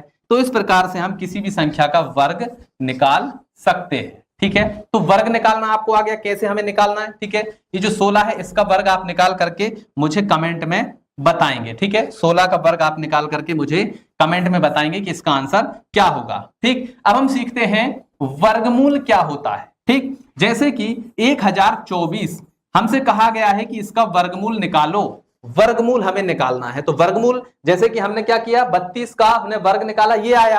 अब हमें इससे वापस से 32 को लेकर के आना है कि भैया इसका वर्गमूल क्या होगा। हमें पता नहीं है कि इसका वर्गमूल क्या है, तो वो कैसे निकालेंगे, अब हम ये सीख रहे हैं। ठीक है, तो क्या करेंगे भैया, देखो सबसे पहले तो इस प्रकार से संख्या हमें दी रहेगी, इसको हमें लिखना कैसे है, तो इस प्रकार से हम लिख लेंगे। ठीक है, फिर क्या करेंगे, एक लाइन खींचेंगे ऐसे, एक लाइन खींचेंगे ऐसे। ठीक है, अब इसके गुणनखंड करेंगे, तो 2 से करेंगे, देखो 2 पंजे 10, 2 एकम 2, 2 दूनी 4। ठीक है, फिर 2 से करेंगे, यहाँ पर 5 है तो 2 दूनी 4, एक बचेगा, यहाँ पर हो जाएंगे 11, तो 2 पंजे 10, फिर एक बचेगा, यहाँ पर हो जाएंगे 12, 2 छिंग 12। फिर 2 से करेंगे, 2 एकम 2, 5 है तो 2 दूनी 4, एक बचेगा, यहाँ पर हो जाएंगे 16, तो 2 अट्ठे 16। फिर हम 2 से करेंगे, 2 छिंग 12, 2 चौके 8। फिर 2 से करेंगे, 2 तिया 6 और 2 दूनी 4। फिर 2 से करेंगे, 2 एकम 2, 3 है तो एक बचेगा, यहाँ पर हो जाएंगे 12, 2 छिंग 12। फिर 2 से करेंगे तो 2 अट्ठे 16। फिर 2 से करेंगे, 2 चौके 8। फिर 2 से करेंगे, 2 दूनी 4। फिर 2 से करेंगे, 2 एकम 2, नीचे 1 आ गया, मतलब अब आगे हमें हल नहीं करना है। ठीक है, अब क्या करेंगे, देखो 2 के हम जोड़े बनाएंगे। ठीक है, एक जोड़ा ये बन गया, एक जोड़ा ये बन गया, एक जोड़ा ये बन गया, एक जोड़ा ये बन गया और एक जोड़ा ये बन गया। हर जोड़े में से एक संख्या बाहर निकालेंगे, ये आ गया 2, यहां से भी एक, यहां से भी एक संख्या बाहर, यहां से भी एक संख्या बाहर और यहां से भी एक संख्या बाहर। अब इन सभी का क्या करेंगे, गुणा कर लेंगे। ठीक है, इनका गुणा कर लो। ठीक है, इनका गुणा करेंगे, क्या हो जाएगा, देखो 2 दूनी 4, 4 दूनी 8, 8 दूनी 16, 16 दूनी 32। ठीक है, यानी 1024 का जो वर्गमूल है वो कितना आ गया, 32 आ गया। आया समझ में, इस प्रकार से हम क्या करते हैं, वर्गमूल निकालते हैं। ठीक है, चलिए अब मैंने आपको एक और सवाल शुरुआत में करवाया था, उसका भी हम वर्गमूल निकाल लेते हैं। जैसे हमें मान लीजिए 144 का वर्गमूल निकालना है, 144 का, तो इस प्रकार से लिखेंगे, 2 से करेंगे, देखो 2 सत्ते 14, ठीक, 2 सत्ते 14, और यहाँ पर कितना है 4 है, 2 दूनी 4, ठीक। फिर 2 से करेंगे, 2 तिया 6, 7 थे तो 1 बचेगा, यहाँ पर हो जाएंगे हमारे कितने 12, तो 2 छिंग 12। फिर 2 से करेंगे, 2 एकम 2, 1 बचेगा, यहाँ पर हो जाएंगे 16, तो 2 अट्ठे 16। फिर 2 से करेंगे, 2 नाम 18। अब 3 से करेंगे, 3 तिरका 9, फिर 3 से करेंगे, 3 एकम 3, ठीक है, आया समझ में। अब क्या करेंगे, 2 2 के जोड़े बना लेंगे, एक जोड़ा ये बन गया, दूसरा जोड़ा ये बन गया, तीसरा जोड़ा ये बन गया, ठीक। अब यहां से एक 2 बाहर निकलेगा, यहां से भी एक 2 बाहर निकलेगा, यहां से एक 3 बाहर निकलेगा, ठीक है। अब इनका गुणा कर लो, तो 2 दूनी 4, 4 तिया 12, कितना आ गया 12। देखो भैया 144 का वर्गमूल क्या है, 12 है, तो ये हमारा 12 निकल करके आ गया है। तो इस प्रकार से हम किसी भी संख्या का वर्ग और वर्गमूल निकाल सकते हैं, ठीक। चलिए अब आगे बढ़ते हैं। अब एक और कॉन्सेप्ट है हमारा घन और घनमूल, ठीक है। यानी यहां पर क्या था, जैसे हम वर्गमूल कर रहे थे तो संख्या हमारी घात 2 थी, लेकिन घनमूल में क्या रहता है, घन में क्या रहता है, घात 3 रहती है, और संख्या को हम क्या करते हैं, 3 बार लिख करके गुणा भाग करते हैं, ठीक है, आया समझ में। जैसे कि देखो भैया यहां पर 3 का हमें घन निकालना है, तो क्या करेंगे, 3 का यहां पर क्या दिया गया है, देखो 3 की घात हमें 3 दी गई है, ठीक है, 3 की घात 3, मतलब 3 को हमें 3 बार लिख करके क्या करना है, गुणा करना है। 3 तिरका 9, 9 तिया 27, 27 हो जाएगा। तो ये जो 27 है हमारे 3 का क्या हो जाएगा, घन हो जाएगा, ठीक है। तो हमारे 3 का घन हो गया कितना, 27, ठीक है। चलिए अब इसको यहां से हटा देते हैं, और एक और है हमारा, अब हमें 9 का क्यूब निकालना है, तो क्या करेंगे, 9 को यहां पर 3 बार लिखेंगे, ठीक है। ये जो 9 है इसको 3 बार लिख करके हम गुणा करेंगे, तो देखो 9 नाम 81, और यहां पर 81 गुणा 9 कर देंगे, 81 गुणा 9, ठीक है। तो 9 एकम 9, 9 अट्ठे 72, कितना हो गया 729, यानी 9 का हम क्यूब करेंगे तो कितना हो जाएगा, 729 हो जाएगा। इसी प्रकार से 16 का क्यूब हमें निकालना है, तो 16 को हम कितनी बार लिखेंगे, 3 बार लिखेंगे, ठीक है। इसको गुणा करेंगे, तो 16 का हम करेंगे, देखो सबसे पहले 2 बार कर लेते हैं, तो 16 छिंग 96 की 6, यहां से ला जाएगा हमारा 9, ठीक है। फिर 16 एकम 16, 16 और 9 कितने हो जाएंगे, 16 और 9 16 और 9 को हम जोड़ लेते हैं, तो देखो 17 18 19 20 21 22 23 24 25, ठीक है। तो ये आ गया हमारा 256, ठीक। तो ये 256 आ गया। अब इसके बाद में इसमें फिर से 16 का कर लेते हैं, तो 16 का करेंगे, देखो 16 छिंग 96 की 6 आ जाएगी, यहां से ला जाएगी हमारी 9, ठीक है। और 16 पंजे 80, 80 और 9 कितने हो जाएंगे हमारे 89, तो 89 की 9 हासिल आ जाएगी हमारी 8, ठीक है। और 16 दूनी 32, 32 और 8 कितने हो जाएंगे हमारे 32 और 8 हो जाएंगे हमारे 40, तो ये हो गया हमारा 4096, तो ये आ गया हमारा 4096, और ये हमारा क्या हो गया, 16 का क्यूब निकल करके आ गया है, ठीक है। तो ये होता है हमारा क्या, घन निकालना, ठीक। अब हमें क्या करना है, घनमूल निकालना है। यानी अभी हमने क्या किया भैया, इनको 3 बार गुणा किया तो ये आया, अब हमें ये संख्या दी जाएगी और इससे हमें वापस से ये वाली संख्या निकालना है। तो इसको कैसे निकालेंगे, तो मैं आपको एक सवाल बता देता हूं। मान लीजिए हमारा यही वाला सवाल है, हमें 16 का ही निकालना है, ठीक है। जैसे हमें ये संख्या दी गई है 4096, और हमसे कहा गया है कि इसका घनमूल निकालो, यानी ये संख्या दी गई है, वापस से हमें ये संख्या निकालना है, इसको हम बोलते हैं घनमूल, ठीक है। तो क्या करेंगे भैया, देखो सबसे पहले एक लाइन खींचेंगे ऐसे, एक लाइन ऐसे, ठीक। तो हम क्या करेंगे, 2 से भाग लगाइए, देखो 2 दूनी 4, 0 की 0, यहाँ पर 9 है, 2 चौके 8, 9 थे तो 1 बचेगा, यहाँ पर हो जाएंगे 16, तो 2 अट्ठे 16, ठीक है। फिर 2 से करते हैं, 2 एकम 2, 0 की 0, 2 दूनी 4 और यहाँ पर 8 है, तो 2 चौके 8, ठीक है। फिर 2 से करते हैं, यहाँ पर 10 है, 2 पंजे 10, 2 एकम 2 और 2 दूनी 4। फिर 2 से करते हैं, देखो यहाँ पर 5 है, 2 दूनी 4, ठीक, 5 थे तो 1 बचेगा, यहाँ पर हो जाएंगे 11, तो 2 पंजे 10, ठीक, 1 बचेगा, यहाँ पर हो जाएंगे 12, 2 छिंग 12। फिर 2 से करते हैं, 2 एकम 2, यहाँ पर 5 है, 2 दूनी 4, 1 बचेगा, यहाँ पर हो जाएंगे 16, 2 अट्ठे 16। फिर 2 से करते हैं, 2 छिंग 12, 2 चौके 8। फिर 2 से करते हैं, 2 तिया 6, 2 दूनी 4, ठीक। इसको थोड़ा सा ऊपर खिसका लेते हैं। अब यहाँ पर फिर से 2 से करेंगे, तो देखो 2 एकम 2, 3 थे तो 1 बचेगा, यहाँ पर हो जाएंगे 12, ठीक है, तो 2 छिंग 12। फिर 2 से करते हैं, 2 अट्ठे 16। फिर 2 से करते हैं, 2 चौके 8। फिर 2 से करते हैं, 2 दूनी 4, और फिर 2 से करते हैं, 2 एकम 2, ठीक है। इतना लंबा करने के बाद में अब हमें क्या करना है, अभी हम क्या कर रहे थे, दो दो के जोड़े बना रहे थे, ठीक है। अब यहां पर जब हम घनमूल निकालेंगे तो वहां पर हमें तीन तीन संख्याओं के जोड़े बनाना है। एक जोड़ा हमारा ये बन गया, दूसरा जोड़ा ये बन गया, तीसरा जोड़ा ये बन गया और चौथा जोड़ा ये बन गया है, ठीक है। अब इसमें से एक दो बाहर निकलेगा, इसमें से भी एक दो बाहर निकलेगा, इसमें से भी एक दो बाहर निकलेगा और इसमें से भी एक दो बाहर निकलेगा, ठीक है। अब इन सभी का गुणा कर लो, 2 दूनी 4, 4 दूनी 8, 8 दूनी 16, यानी देखो ये 16 का क्या था, घन था। अब इससे हमने वापस से 16 निकाला, यानी इसका घनमूल कितना हो गया है, 16 हो गया है। इस प्रकार से हम किसी भी संख्या का घन और घनमूल निकालते हैं। आया समझ में? तो चलिए अब हमारा जो अगला कॉन्सेप्ट है उसको हम समझते हैं। अगला कॉन्सेप्ट है डिस्काउंट। अब ये डिस्काउंट क्या होता है, देखो डिस्काउंट जो है, आपने कभी मान लीजिए कोई शॉपिंग की होगी, जैसे फ्लिपकार्ट पे, अमेजोन पे, आपको वहां पर लिखा रहता है, जैसे भाई कोई भी आपको कोई चीज है, जैसे कि मान लो कोई चीज है, उसका प्राइस डला हुआ है 4999, ठीक है। कोई चीज है, मान लीजिए कोई शर्ट है या फिर कोई पैंट है या फिर कोई भी चीज मान लेते हैं, उसका प्राइस है 4999, लेकिन आपको वहां पर दिया रहता है, ऐसा कट का निशान रहता है और लिखा रहता है कि भैया इस पर 40% की छूट है और अब ये आपको 2999 में मिल रहा है। तो ये क्या होता है भैया, आपको 40% का यहाँ पर डिस्काउंट मिल रहा है, आपने इतना रुपया नहीं देना, आपको इतना रुपया देना है, ठीक है। आया समझ में? तो ये होता है डिस्काउंट। या मान लीजिए कोई आप पेंट खरीद रहे हैं, पेंट का प्राइस है मान लीजिए 999, ठीक है, वहां पर लिखा है कि भैया 40% की छूट है और अब ये आपको 599 में मिल रहा है, तो इसी को हम बोलते हैं डिस्काउंट, यानी डिस्काउंट आपको दिया जा रहा है, ठीक है। तो डिस्काउंट को कैसे निकालें, ठीक है, जैसे कि भाई मान लो एक चीज और यहां पर समझ लो, जैसे डिस्काउंट आपको दिया गया है, जैसे मान लीजिए कोई मोबाइल है, ठीक है, कोई मोबाइल मान लेते हैं, कोई मोबाइल आप खरीद रहे हैं, ठीक, मान लीजिए ये कोई मोबाइल है और मोबाइल का प्राइस वहां पर लिखा हुआ है 18,999, ठीक है, और वहां पर लिखा हुआ है कि भैया इतना रुपया आपको नहीं देना, इस पर 30% का डिस्काउंट है और अब ये आपको 17,999 में मिल रहा है, ठीक है। तो यहां पर तो लिखा है, लेकिन क्या आपको सही सही बताया गया है कि भैया 30% डिस्काउंट देने के बाद में इतना रुपया बनेगा?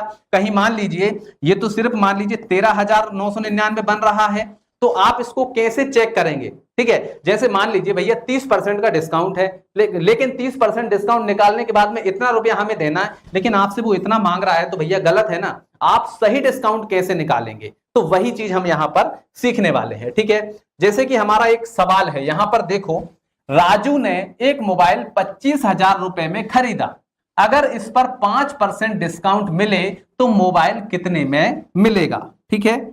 ठीक, हमें यहां पर यह दिया गया है कि भैया राजू ने एक मोबाइल 25,000 का खरीद लिया, लेकिन अब उस पर 5% का डिस्काउंट मिल रहा है, तो अब अगर मैं उस फोन को खरीदूंगा तो मुझे कितने में मिलेगा, ठीक है ना। तो इसको कैसे निकालेंगे, ध्यान से देखिएगा। देखो कितने में खरीदा, 25,000 में, तो ये हमने लिख लिया 25,000, ठीक, लेकिन अब उस पर 5% का डिस्काउंट भी मिल रहा है, ठीक है।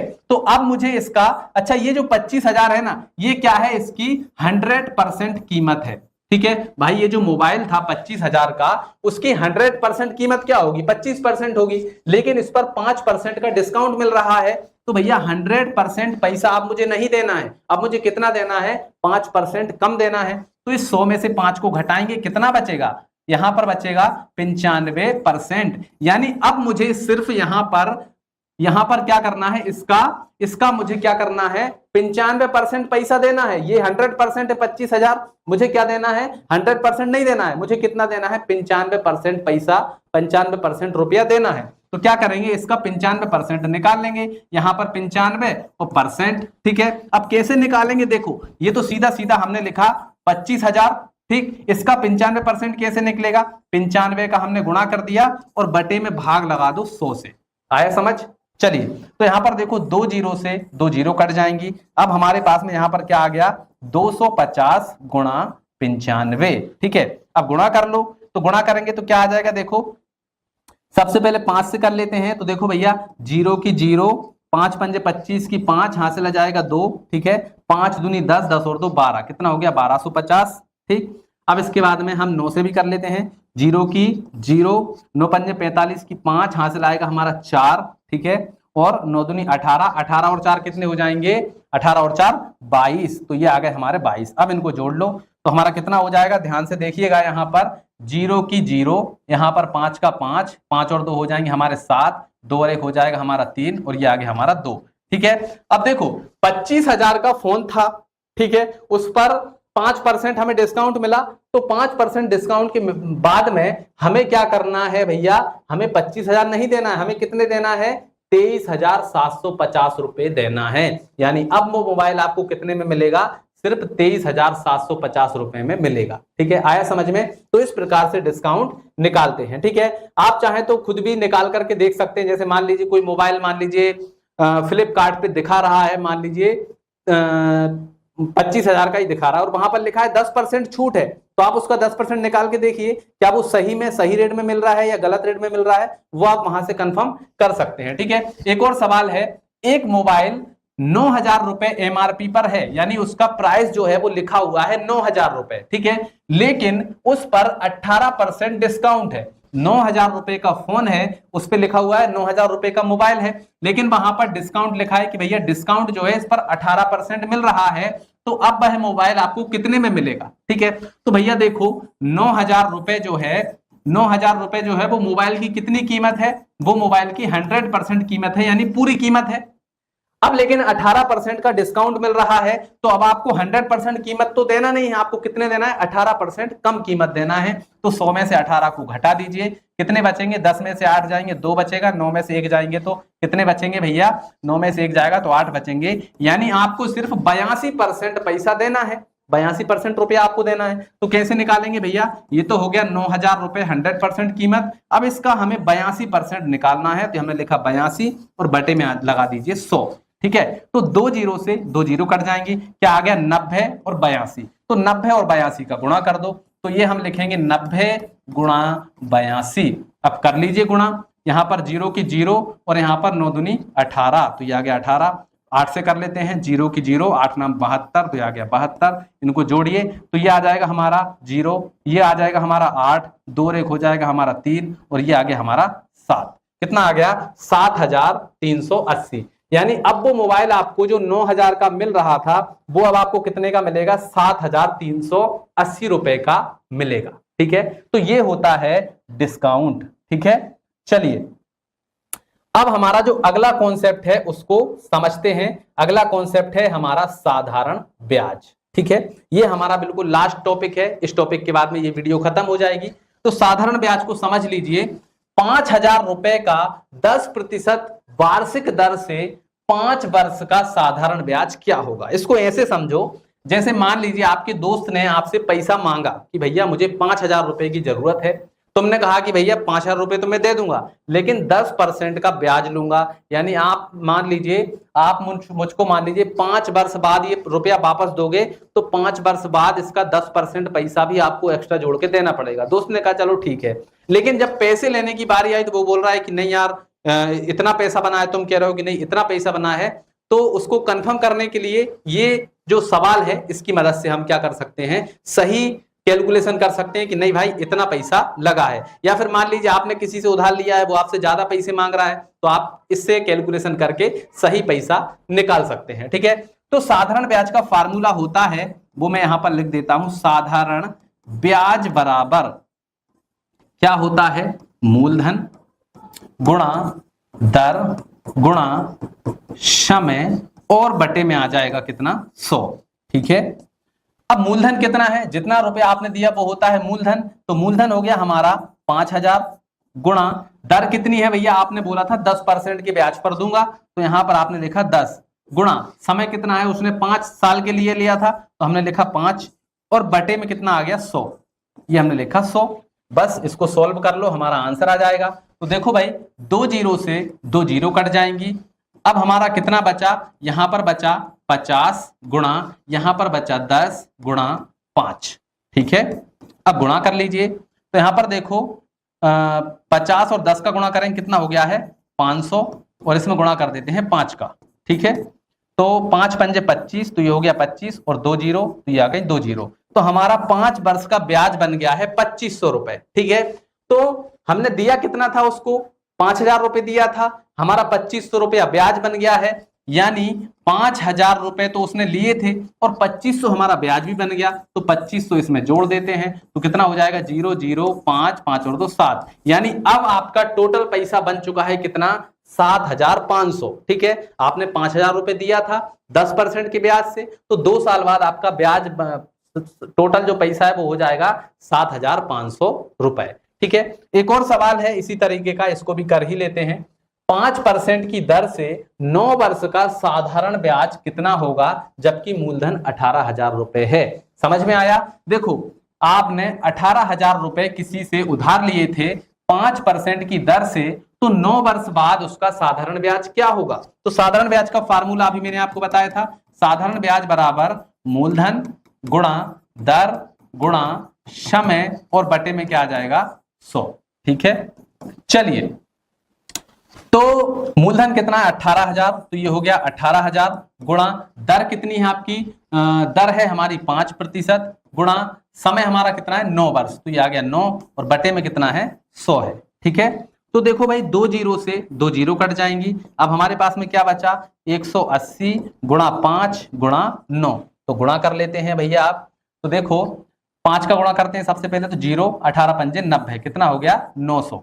अब इसके बाद में गुणा 9, तो 2 जीरो की 2 जीरो और 9 नाम 81, यानी आपका ब्याज बन गया है 8,100। ठीक है, और 18,000 आपने दिए थे, तो 18,000 ये तो आपने दिए थे और इसके बाद में 8,000 रुपया आपका ब्याज भी बन गया है, तो 8,100 इसमें जोड़ देते हैं, तो आपका कितना हो जाएगा, देखो 0 0 0 और 1 हो जाएगा 1, 8 और 8 16 की 6, हासिल 1, कितना हो जाएगा 2, तो आपका हो जाएगा 26,100 रुपया।